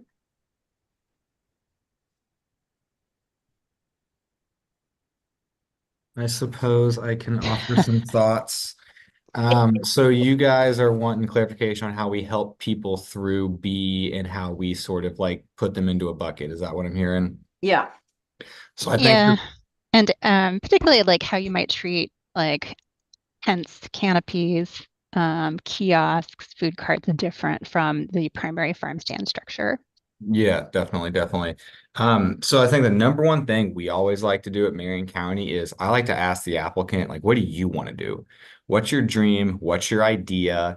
And then so we get the full suite from them. And if the full suite from them fully fits into the, the code, then it's like, all right, that's fine. But if everything they're saying goes outside, then I kind of like to go in on those portions that are outside the code and say, how can we get this back to what is traditionally a farm stand and what we see as a farm stand? I think for us, it's kind of funny. We don't really see a lot of the temporary tents, kiosks, a lot of food carts. We get almost none of that in Marion County. I think that's also just because of the nature of our farms, the size and the diversification of our farms. Um, Recently, I guess one that came up, we had an established farm stand and they basically just do flowers. That's all they do. They don't really sell any other incidental things, do a lot of promotional activity, but they came in for us. They wanted to do a little special 2 day over the weekend, sort of, they're calling it like some sort of flower festival. And they're going to have, maybe 200 to 300 people total on site. And they've got plenty of parking. The structures are all fine for it. Everything's good there. We know they're going to be able to contain it, but they did request for a temporary OLCC and 2 food carts to come on site. So they came in and talked with us, and we looked at that as like, okay, this is a one-off your weekend. It didn't meet the size required for a mass gathering, so we know we didn't need that. It's one of those things you could argue maybe it's agritourism, but they're just using their farm stand and wanted to promote their flowers even more and have a flower festival while they're all blooming. So what we told him is, yeah, that's all fine. Just keep the 75-25 rule, right? And they're like, okay, yeah, we can do that. This is our 1 week a year. Otherwise, we're just selling flowers. So we're like, cool, that works for us. Um, but they didn't come in with any temporary tents and whatnot. So I think I don't have a lot of great guidance on the temporary tent part because we don't get a lot of people asking about that stuff. What I think normally happens, and other counties might say the same, is that someone comes in and applies for a farm stand and gives you a site plan of what the farm stand's going to be. And then later, like the next year or like 6 months after, they come in saying, well, we've established this. Now we want to do, a larger event. We're going to have the tents and things like that. And typically the way I would look at it is it all comes back to like, is the use allowed by the farm stand? If what you're doing, like Easy Orchards is right down the street from where I work. And they've got different temporary tents and things that they bring up during harvest season and during Halloween. They have a bunch of pumpkins out there. It looks like a hoot. It looks awesome. And every year it goes really well. But that is just something that they do as part of their prior established farm stand. And we have gotten no complaints, no code enforcement issues. We haven't seen any issues. So for us, we haven't had a lot of issues with those things. We don't have a lot of people asking to do temporary tents and events and things with farm stands very often. Could you go back to that one slide before though with the orange on there? Yeah, there we go. So the way we look at it, like, should temporary structures be treated differently than permanent structures? What we've always said is, temporary structures typically don't need building permits, aren't assessed setbacks for us. But for us, it's the use. What are you using it for? If that use is still covered under the farm stand, it doesn't bleed into something else like agritourism, and is still going to meet that 75-25 based on what they're telling us, then we're fine with that. It's one of those things where the temporary structures be treated differently, accessory structures be treated differently. I don't know if I don't know, at least in Marion County, if we see a need to do that because we all just consider it as part of the farm stand.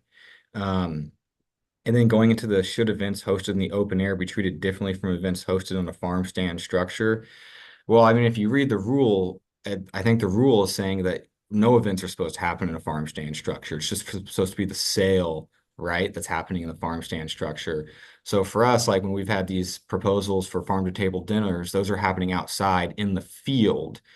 So we've never had to cross that issue. The closest we had was, and I think another planner mentioned something like this, where we had someone that wanted to do classes in their farm stand. They wanted to teach people how to actually make different breads and doughs out of the wheat they grew, and they were actually using traditional Native American techniques because it was a Native American school that opened the farm stand and they wanted to teach people what their practices were and how they made their foods and whatnot. So that one was one where it was like, well, is that really a public gathering, or is that something you're doing that's specific to the farm and the farm stand in the structure? That was one we approved because it wasn't like you're just letting anyone from the public. It would be a class you signed up for, and it is directly related to the farm. It was using ingredients they grew on the farm. So that's how we got through that one. But we haven't had a lot of issues or people proposing a lot of these temporary structures. But I do see, especially reading the Luba case that you guys tacked on in the beginning of all the emails, you know, that case kind of brings up a whole nother set of problems where that farm is operating, at a much higher commercial level where they're really bringing people in as the focus of the farm. Where I think as in Marion County, we don't have as many people we're bringing people in as the focus of the farm.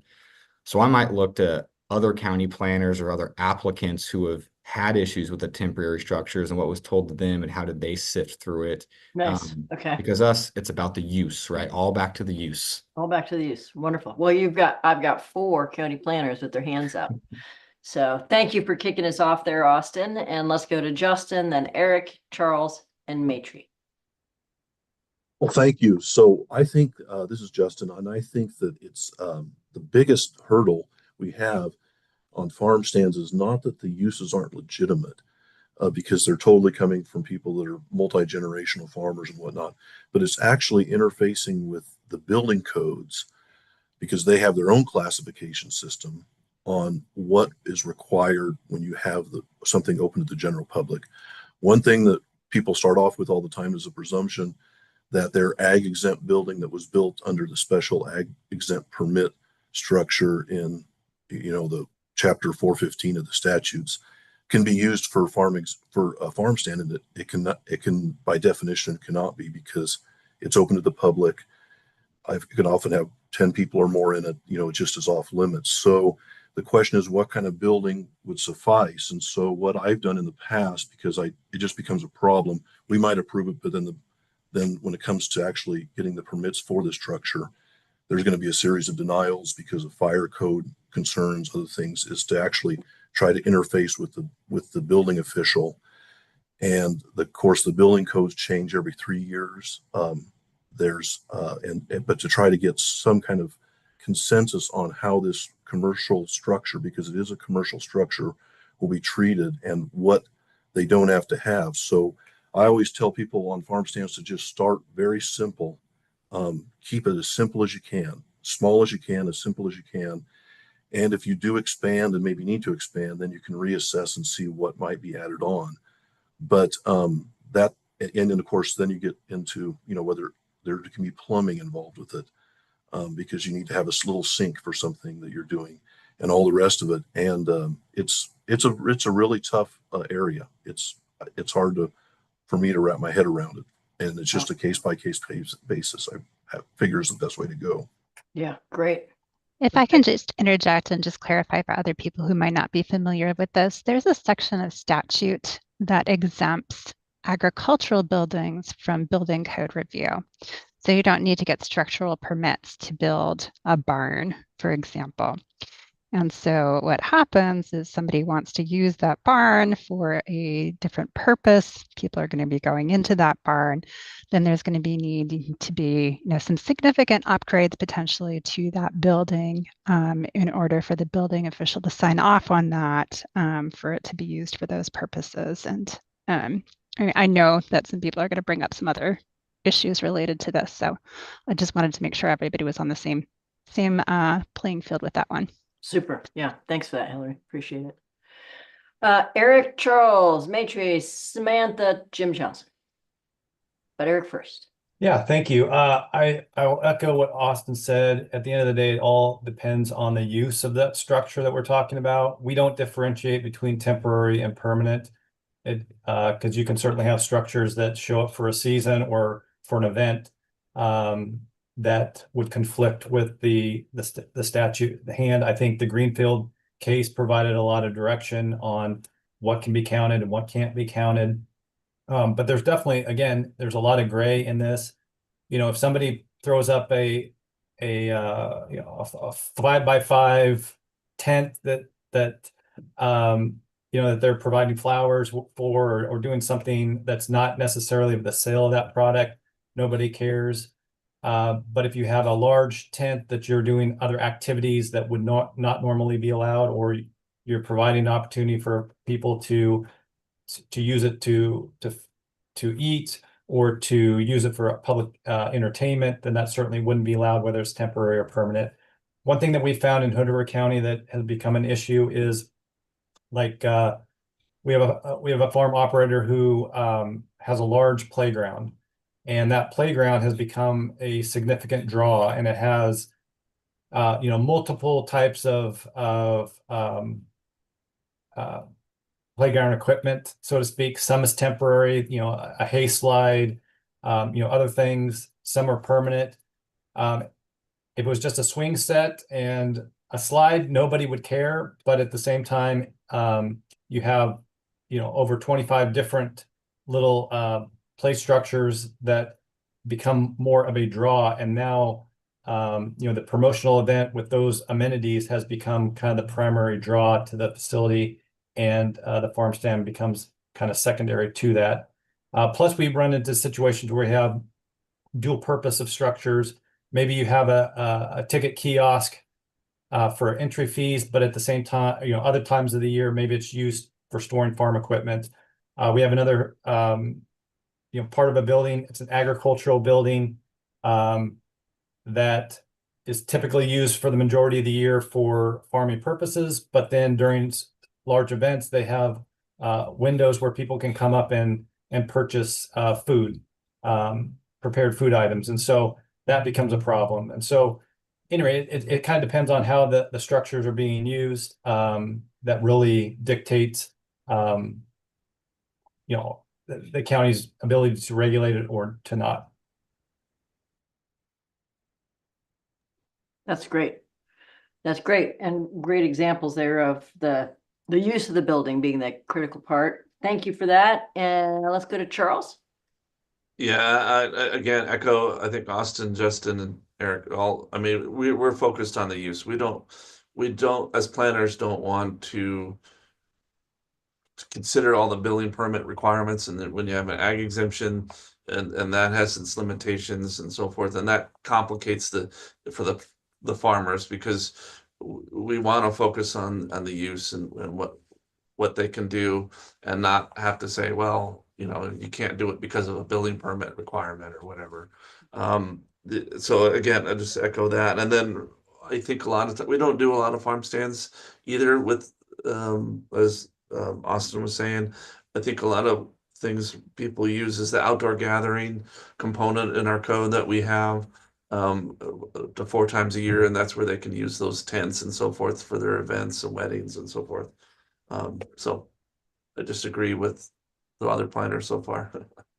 Nice. And do you work with those other components of your planning department for the building permits and that sort of thing? Are you doing like a kind of, I don't know. We're not in a bubble, but it's getting a little more complicated, because it seems like the state is blending some of these farm uses with the actual building side, the building permits, agricultural exemptions for farm and forest are getting complicated, because they kind of conflict with the uses, which we're focused on.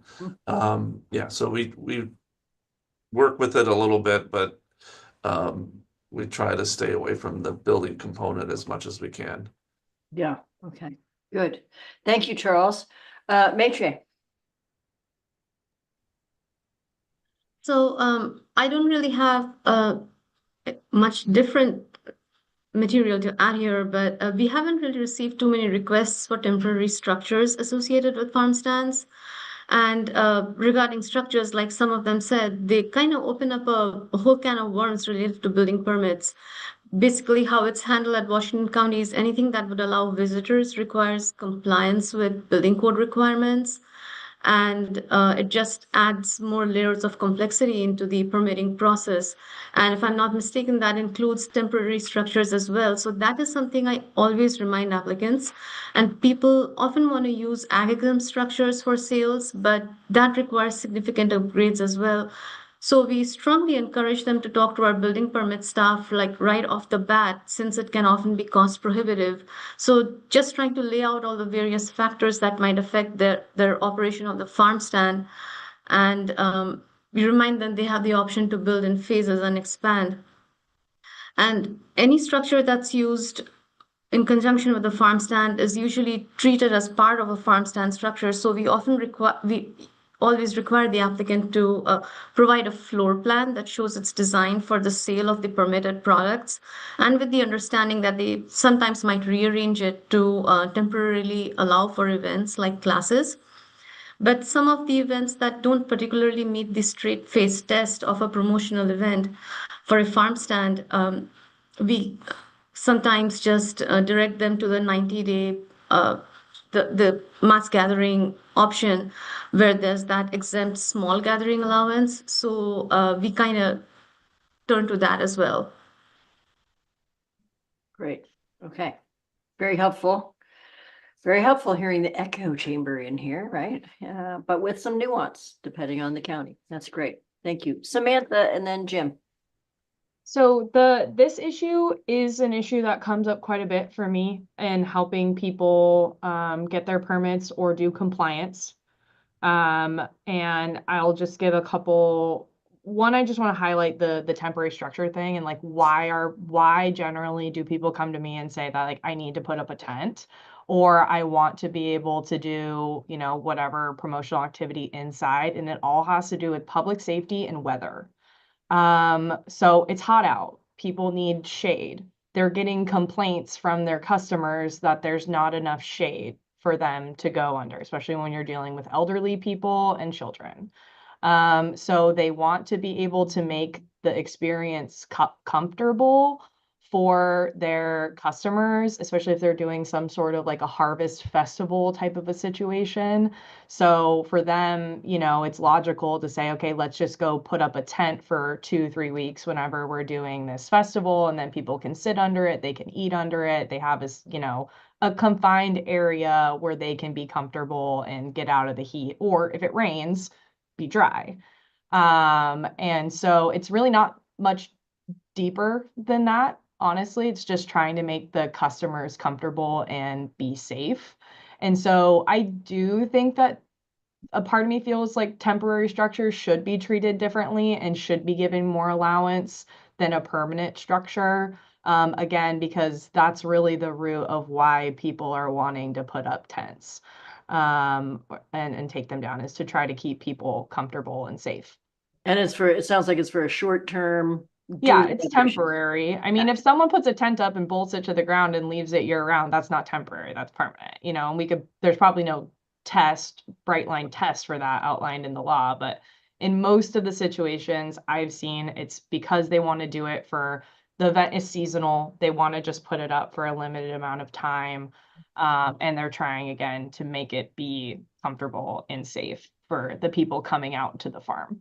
And so I have also seen situations where people have gone to put up tents, and then, you know, there's sometimes just like a ping ponging effect of like, you know, maybe it's public works or not public works, like public health, you know, is maybe encouraging one thing because we have really high temperatures, but then planning we can't. You know, so sometimes that's where I've seen this issue kind of come up. And the other thing I wanted to flag is just, it's a really sticky wicket when we start getting into building code, as everyone already identified. And Hillary did a good job of explaining, like, agricultural buildings are exempt from building code. But in this exact situation, I have had a compliance issue with someone because they have a farm stand and they have a barn nearby and they're doing an educational event and they're bringing kids into the barn to see the animals. That barn is now being used technically under state building code law That barn is now being used for public use and not agriculture, and therefore has to come up to all of the code standards. Has to meet the code standards. Which Wow. is extremely cost prohibitive. Most people cannot afford to sprinkle a barn or ADA compliance when they're only in there temporarily.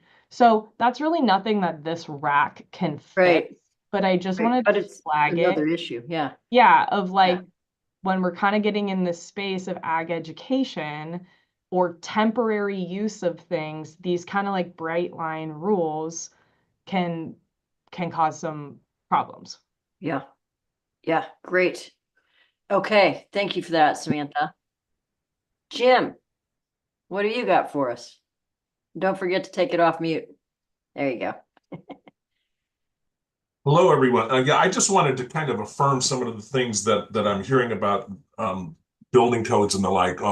In my career at ODA, one of the calls that I got quite a bit was complaints from farmers basically calling up and saying, "Oh, the county's requiring me now to meet this code requirement or that requirement." And I think, would have to explain to them exactly what Samantha and Hillary just talked about, the difference between an agricultural building and other buildings. And it's, in my career as a county planner, I remember agricultural buildings, for example, being converted to residential uses and never coming in and getting the permit. Well, that goes for a lot of other uses. And I think, my advice to farmers always was, when you bring the public onto your property, now all bets are off. You need to comply with code requirements just like any other commercial business would, and it's a risk management issue when it really comes down to.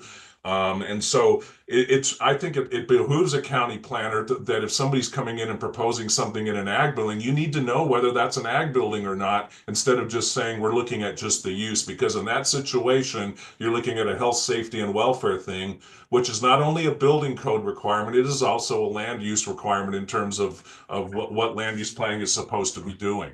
So I think it's really important to recognize that. Now, I'm not saying that those buildings may or may not be used for some of these uses, but it's something that we need to take into account, because agricultural buildings are just that, ag buildings, and they haven't been, reviewed for fire code, for plumbing code, for food safety code, on and on and on, which are all issues that, yes, they're not land use regulations, but they're related to land use. Let's face it, land use is kind of the cross-cutting tool that we use to manage a lot of these issues. In terms of temporary uses, I think we really need to think about this some. I think there's a lot of flexibility to look at, but we've also got to remember, when you look at the Greenfield case on Savi Island, we were talking about food trucks being set out there all the time, and so tents are one thing, other kinds of temporary structures are another, and so it's going to be really important that as we strive to address this issue, that we remember the width of the different types of temporary structures that are out there. And that's why I like what Charles has said, what Austin has said, what Matry has said, what the county planners have said, Eric has said, or whatever. Use is important, but use depends on structures, and that's when you start to get into some of those health, safety, and welfare issues, which cross over into building code, but also into land use. So I'll leave it at that for now. Thanks, Donna. Yeah, that's great. Thanks, Jim. Appreciate that. Austin and then Mike. Yeah, just kind of follow up on what Jim said, and I probably should have added this to my original comments, but I was getting long-winded, so I wanted to give other people a chance to talk. But we try to tell people in the beginning, if you're using an existing structure, going to build something, go talk to our building department, because it is going to incur different codes than potentially your existing agriculture exempt building if you've got one that you want to use.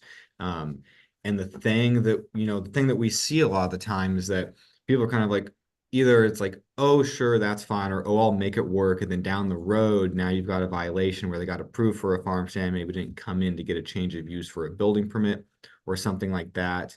And the other thing we do is that I'm guessing this is probably typical for most counties, is that, when you come in and apply for the farm stand permit, we're going to run that with a request for comments of every county department here. So the building department's going to comment on it.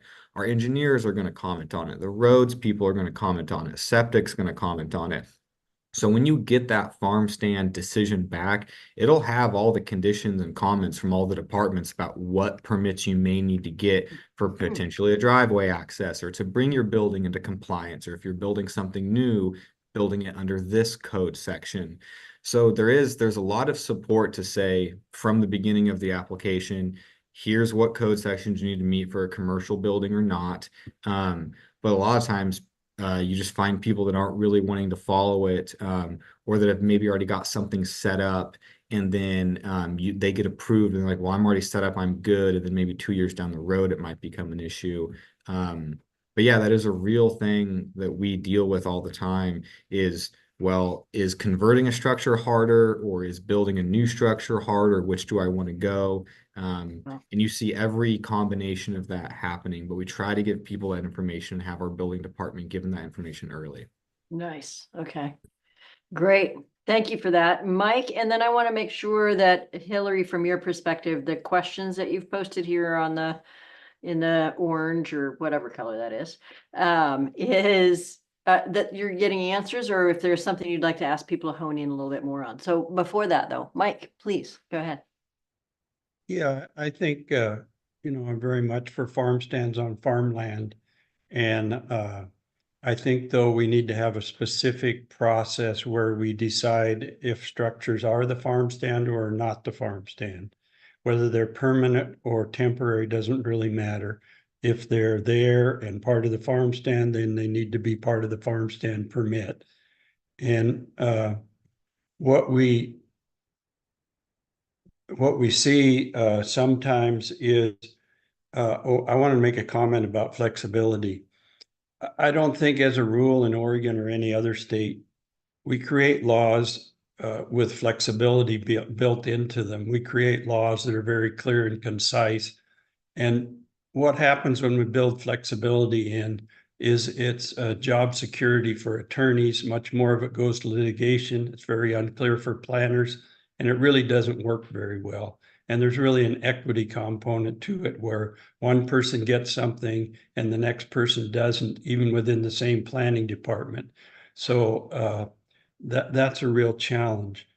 But as far as ag buildings go, there needs to be a definite process where an ag building is converted to a public building, and where that public building then in the end has a designation as a commercial building or whatever it is.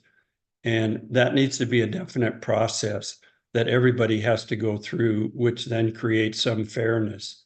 And I see a lot of inequities that we're trying to build into this farm stand process.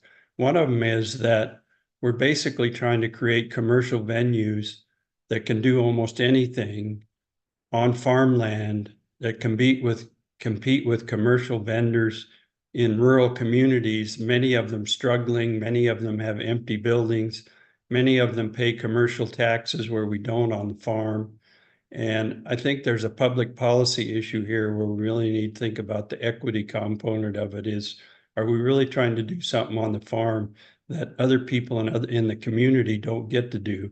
And in many cases, I see that in some of these rules we're trying to write.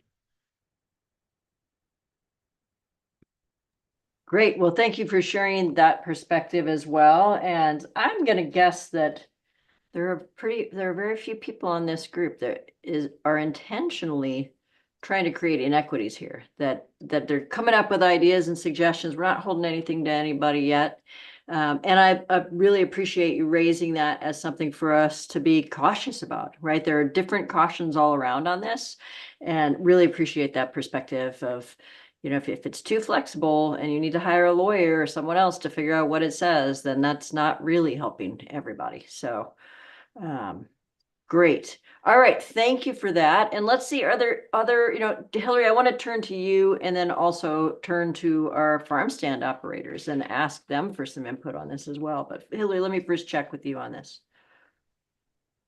Yeah, thank you, Donna. And so I find, this is the question about the use of temporary structures that are accessory to the farm stand to be a really interesting one. The Greenfield case, essentially the courts there decided that there was no distinction between temporary structures and the permanent farm structure.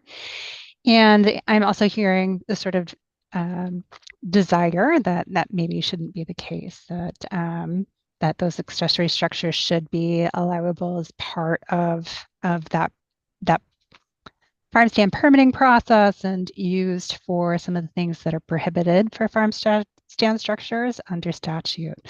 So for example, the statute here prohibits the use of structures for banquets, public gathering, public entertainment, for example. And so I just wanted to re-ask that question with like a little bit more clarity, because I'm hearing that maybe there's a public health and safety issue related to that, that if you're having, a banquet, farm to table dinner, other demonstration, that it might be helpful to have that in sort of a temporary structure. And I also want to recognize that we've heard some folks caution that we need to be really careful about how we might define temporary so that it doesn't accidentally include something that might be a more actually de facto permanent part of a farm stand. So I'd like to throw that out there again, and maybe also ask, some of the farm stand operators out there how they use temporary structures in their operation, what kinds of maybe accessory structures they use. So an accessory structure in land use planning is going to be something that is smaller, incidental, complementary to your primary structure. So your primary structure in this case should be your store, right, where you're having your selling your farm products, and then you might have other structures, as part of your farm stand operation, right? So that might be a ticket kiosk or something along those lines. Yeah. Okay. Great. All right. Samantha put her hand up, took it down. So let's turn to the. I was just hoping for some better explanation of what we were all talking about with accessory, but Hillary just did it, so thank you. Awesome. Okay, great. I love it when that happens. Thank you. So how about farm stand operators? Do you want to weigh in here on any of these topics that we've been talking about with regards to should the temporary structure be treated differently from permanent structures? Should accessory structures be treated differently? Should events hosted in the open air be treated differently from events hosted in the farm stand structure? We've heard a lot of ideas from the planners, but I'm curious from your perspective and what you're hearing from other farmers. What are some of you thinking? Not all of you. I want to ask you to speak for all farmers. Yeah, please, Matt. Oh, you are muted.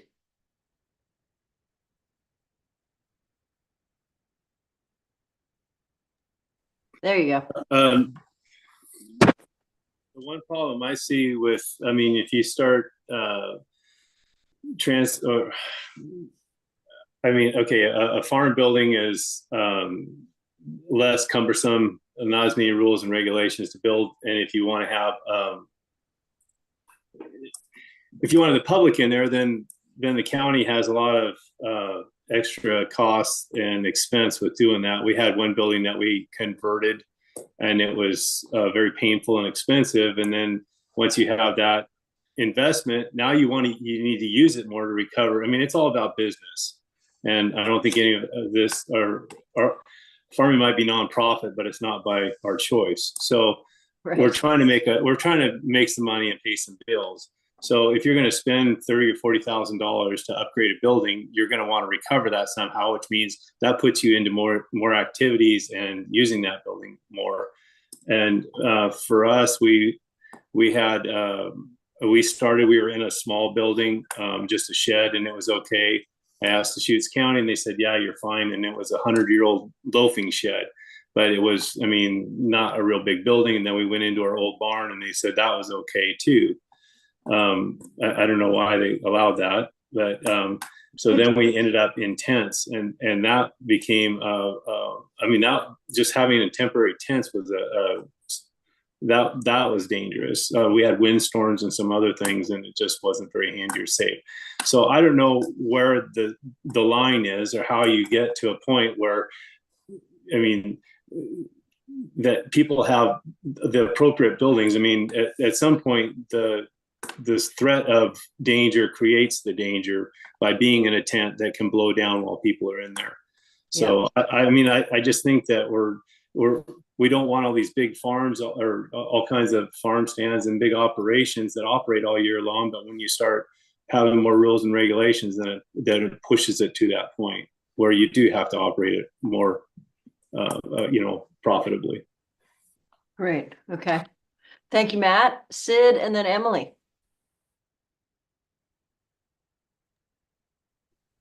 Thanks. I just want to go back to something that several of the planners said, and I think maybe Eric said it best, that what matters most is the use. And if an event truly promotes the sale of farm crops or livestock sold at the farm stand, then that's what matters. And it shouldn't really matter whether it's being in a temporary structure or permanent structure or outdoors. The statute says a farm stand can host events that promote the sale of those farm products, and that's what matters, I think, not the type of structure it's in, whether it's temporary, accessory, or permanent, or outdoors. Great. Okay. Although I'll just add that the Greenfield case did provide a lot of clarity as to where those lines are, and I think Eric identified that. Great. Thank you, Sid. And Graham, sorry, I didn't see your real hand up. So I'll go Emily, Graham, Samantha. So for our context is we have our main farm building that was used as our farm use building. And then for Tulip Festival, we add all temporary tents. That's just how we operate. We don't have the wind like Central Oregon does. But for us, I think the biggest thing that we want to make sure is a priority is, again, that safety and well-being of people. Oregon weather is not great in the spring, and to protect our crops when we're selling cut flowers, having the ability to have a tent covering our farm products, and then also just for people to be able to duck and cover when the rain hits is kind of important to us, and it's very essential for what we're doing to have people on our property. Again, those tents are extremely safe, and they're all open air, so I guess I just don't want to see that being limited in the future, and that would greatly impact how we're able to operate our business if we can't have them. Right. And it does, I'm really hearing you highlight that well-being of everyone. So thank you for that. Graham, and then Sam, and then Alice. All right. So a long time ago, like 25 years ago, before our actual physical farm store was built, we actually operated our farm store out of a temporary tent. And it was just up the month of October for our pumpkin patch. It wasn't ideal, but it worked. Currently, the only time we put up a temporary tent or structure is for our pumpkin patch and corn maze. And there it's just to get people out of the weather. It rains, it's sunny, and so it's just a seating area is all we do. And so it's great to have it for that, and would love to continue to be able to use it. But as far as doing other stuff in there, I'm not sure that's always advisable as far as like a farm stand or something like that. It should be well secured. We get gusts of wind up to 60 miles an hour here sometimes. I've seen a lot of tents and greenhouses blow away. So I would definitely caution, having good weights or stakes or something like that. Great. And that's probably exactly what the permitting folks are looking at, right? Do you have those sorts of safety things? Great. Thank you, Graham. Thank you for that. And for that perspective of when you have used them. Samantha, and then Alice. Hillary, could we go back to the previous slide where we're looking at the statute and the rule? Yeah, so I will say with the inside outside tent, non-tent thing, the biggest issues come not from when tents are being used just to do like the checkout of the pumpkin patch or whatever. It's when we start getting into potential conflicts around banquets, public gatherings, and public entertainment. And like I would say eating and drinking is probably where this comes up the most. And so, for example, I had a situation where a farmer was doing farm to table dinners. Herself, the neighbor, another neighbor, they all were doing like a limited like dinner series where they were preparing like everything that was grown on their farm. And it was like an experiential dining thing where they were talking about their farm and what they grew. And they kind of all came together to like utilize different things between them to make the plates. It was really cool. And they wanted to do it in the farm stand. They could fit about like 25 people in the farm stand. And they were told no, they could not do that in the farm stand because it was inside. You could do it outside and then in the open air. But then there became the questions of like, well, what do we do about shade? Can I put up an umbrella? Is an umbrella a tent? What about if it rains? And so that is why, at least when our organization ran the bill this session, we were trying to make clear that things could be inside the farm stand or outside the farm stand because of those weather factors.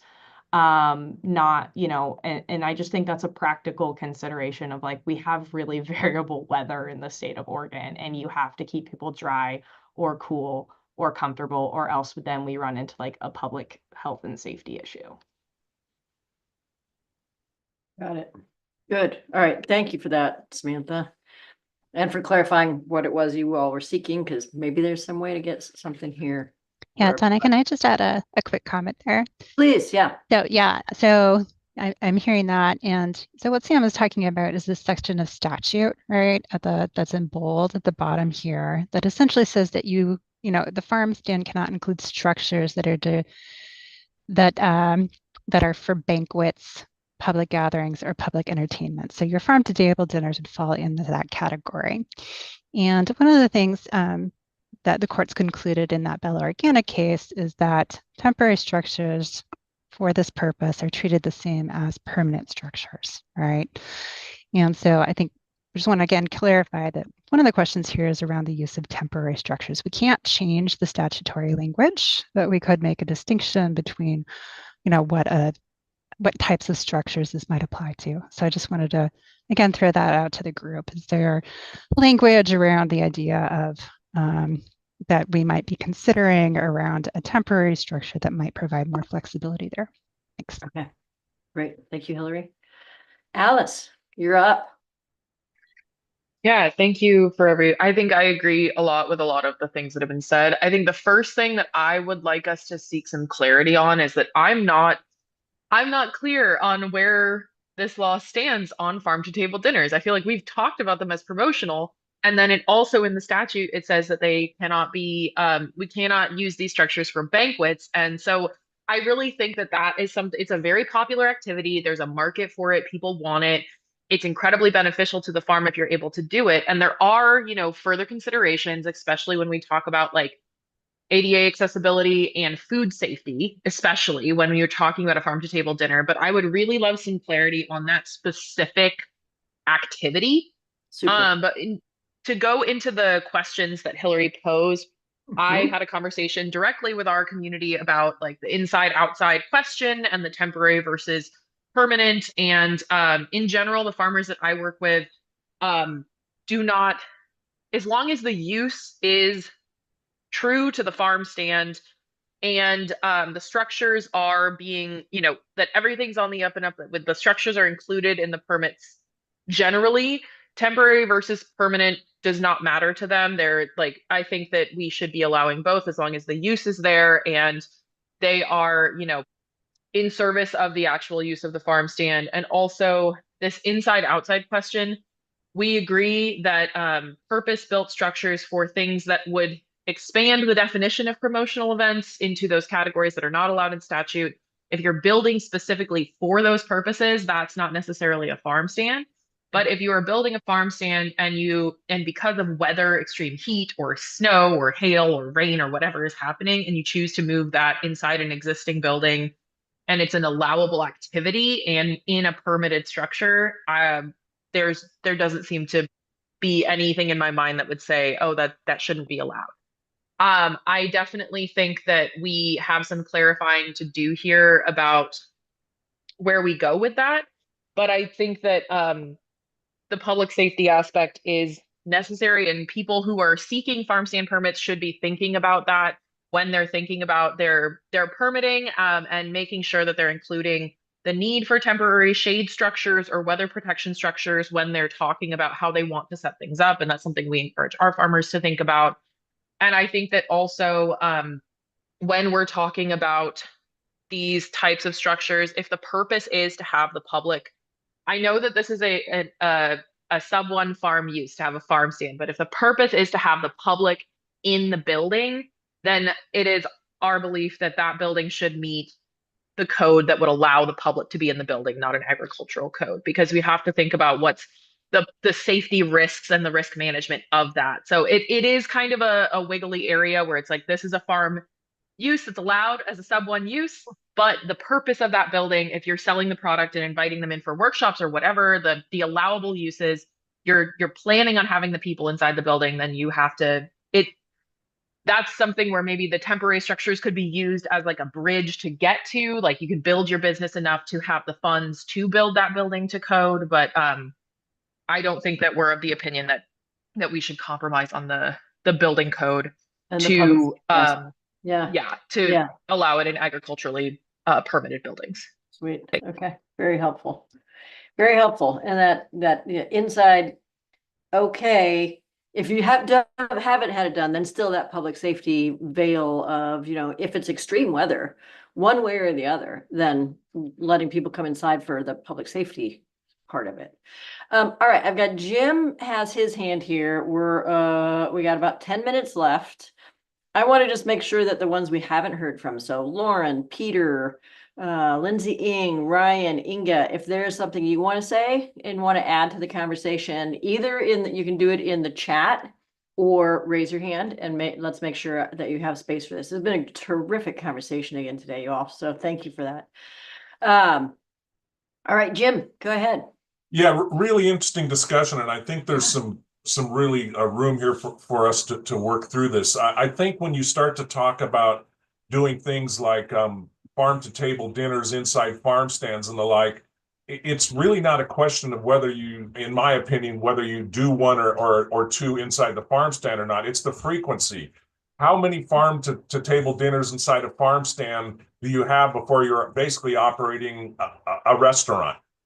And I've seen farm to table operations in structures where they're doing it every other week for the whole summer. It gets to the use question again. Is it really a farm stand now, or is it becoming, a food service facility that's a restaurant? So I think we need to really, I think there's room here to look at having some of these things in inside farm stands and the like, but it's a frequency question, it's a scale question, what's the predominant use, that type of thing. And so I would just put those questions in everybody's mind. So Excellent. Thanks. Yeah, thank you, Jim. Appreciate that. Great. Ryan, please. Thanks for raising the hand there. Yeah, no problem. Really appreciate the discussion. It's benefiting me a lot to just hear the different perspectives and things. I will be certainly giving this a lot of thought and try to put more nuanced thoughts to paper going forward. I listened to all of this, and it becomes abundantly clear, that there is kind of there's not a one size fits all to all of this, and to any of this. And I think that I'm just trying to wrap my head around what that looks like. And I think my initial thought is, if ever we're at a point where we got to lean one way or the other, I think we should probably lean towards that flexibility piece. Just because you talk about the investment in the retrofitting of buildings or things like that. And that is an incredible cost, an incredible investment. And those things do need to be recovered. You know, if we don't have them a lot on the west side of the state, but you know, I've lived in places that have had, you know, 2-inch hail and have completely stripped a, you know, tree, an entire orchards. And in those events, you know, God forbid something like that happens, you got to get creative just to make ends meet. And you know, agriculture is just, it's not conducted in a lab setting. And I think with all the different variables that the different microclimates that we have in this state and the many different crops that we grow, it's going to create a lot of different formulas for success.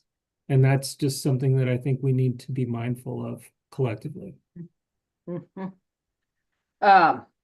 Good. Good. And then figuring out, you know, I hear the, you know, that flexibility part in there, leaning towards it. And then being mindful of what Mike said of, you know, so are we creating an inequity for people? And how do we balance that one? Hey, Justin, I just got a direct message. Did you mean that to go to everybody or just to me? So just want to flag that for you. And then let me see. How are we doing? Do I have any other hands up right now? Thank you for that, Ryan. And I trust that you're going to be mulling this over some more and thinking about other ways, putting it in writing of how we might be able to capture some of these things. Lauren, I see your hand. Thanks, Donna. Mhm. Really great conversation.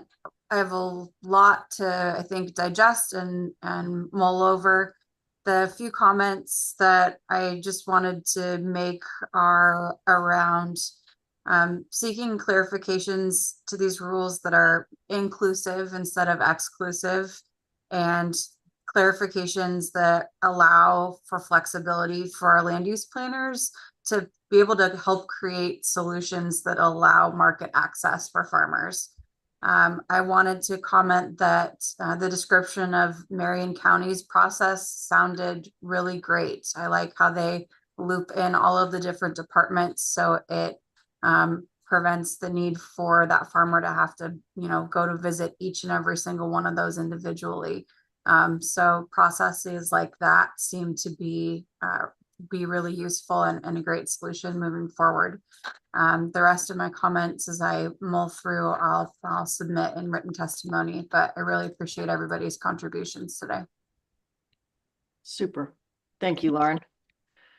Very much for that. And I've just learned, thank you, Alice, for clarifying that it's set so that you can't send it to the whole group. So I just posted Justin's chat there to me. That wasn't really to me, it's to you all. So as we move forward with this, if you want to just let me know to post it for the group, I will. If you're meaning it for me specifically, that's fine too. So okay, where am I at now? I was getting lost in that one. Let's see. Anybody else have their hands up? I think we're good. I'm at 11:56, so I'm going to turn it over to you, Hillary, to talk about next steps here. Great. In squirrel time, right? Remember this. Thank you so much, everybody.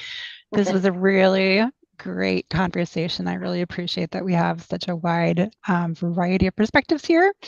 And, you know, again, you are all selected to participate in this RAC because we want to hear from you. And there was a lot to digest during this meeting. So if something occurs to you after the meeting, as you form your thoughts, we would really like to hear from you and would encourage you to send your thoughts in writing to me or schedule a call with me.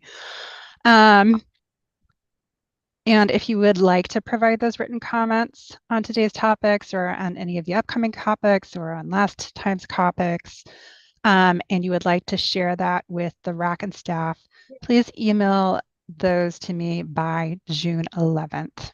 And then they'll be included in the packet for the 24th.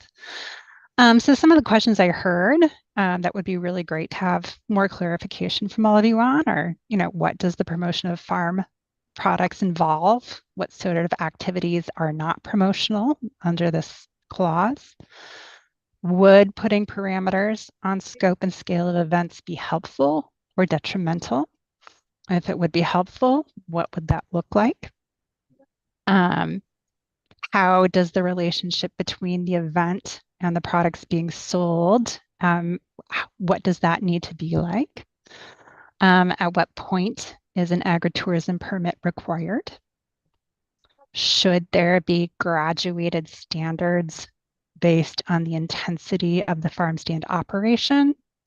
Should there be graduated standards based on the scale of promotional events, or would we prefer to leave that gray?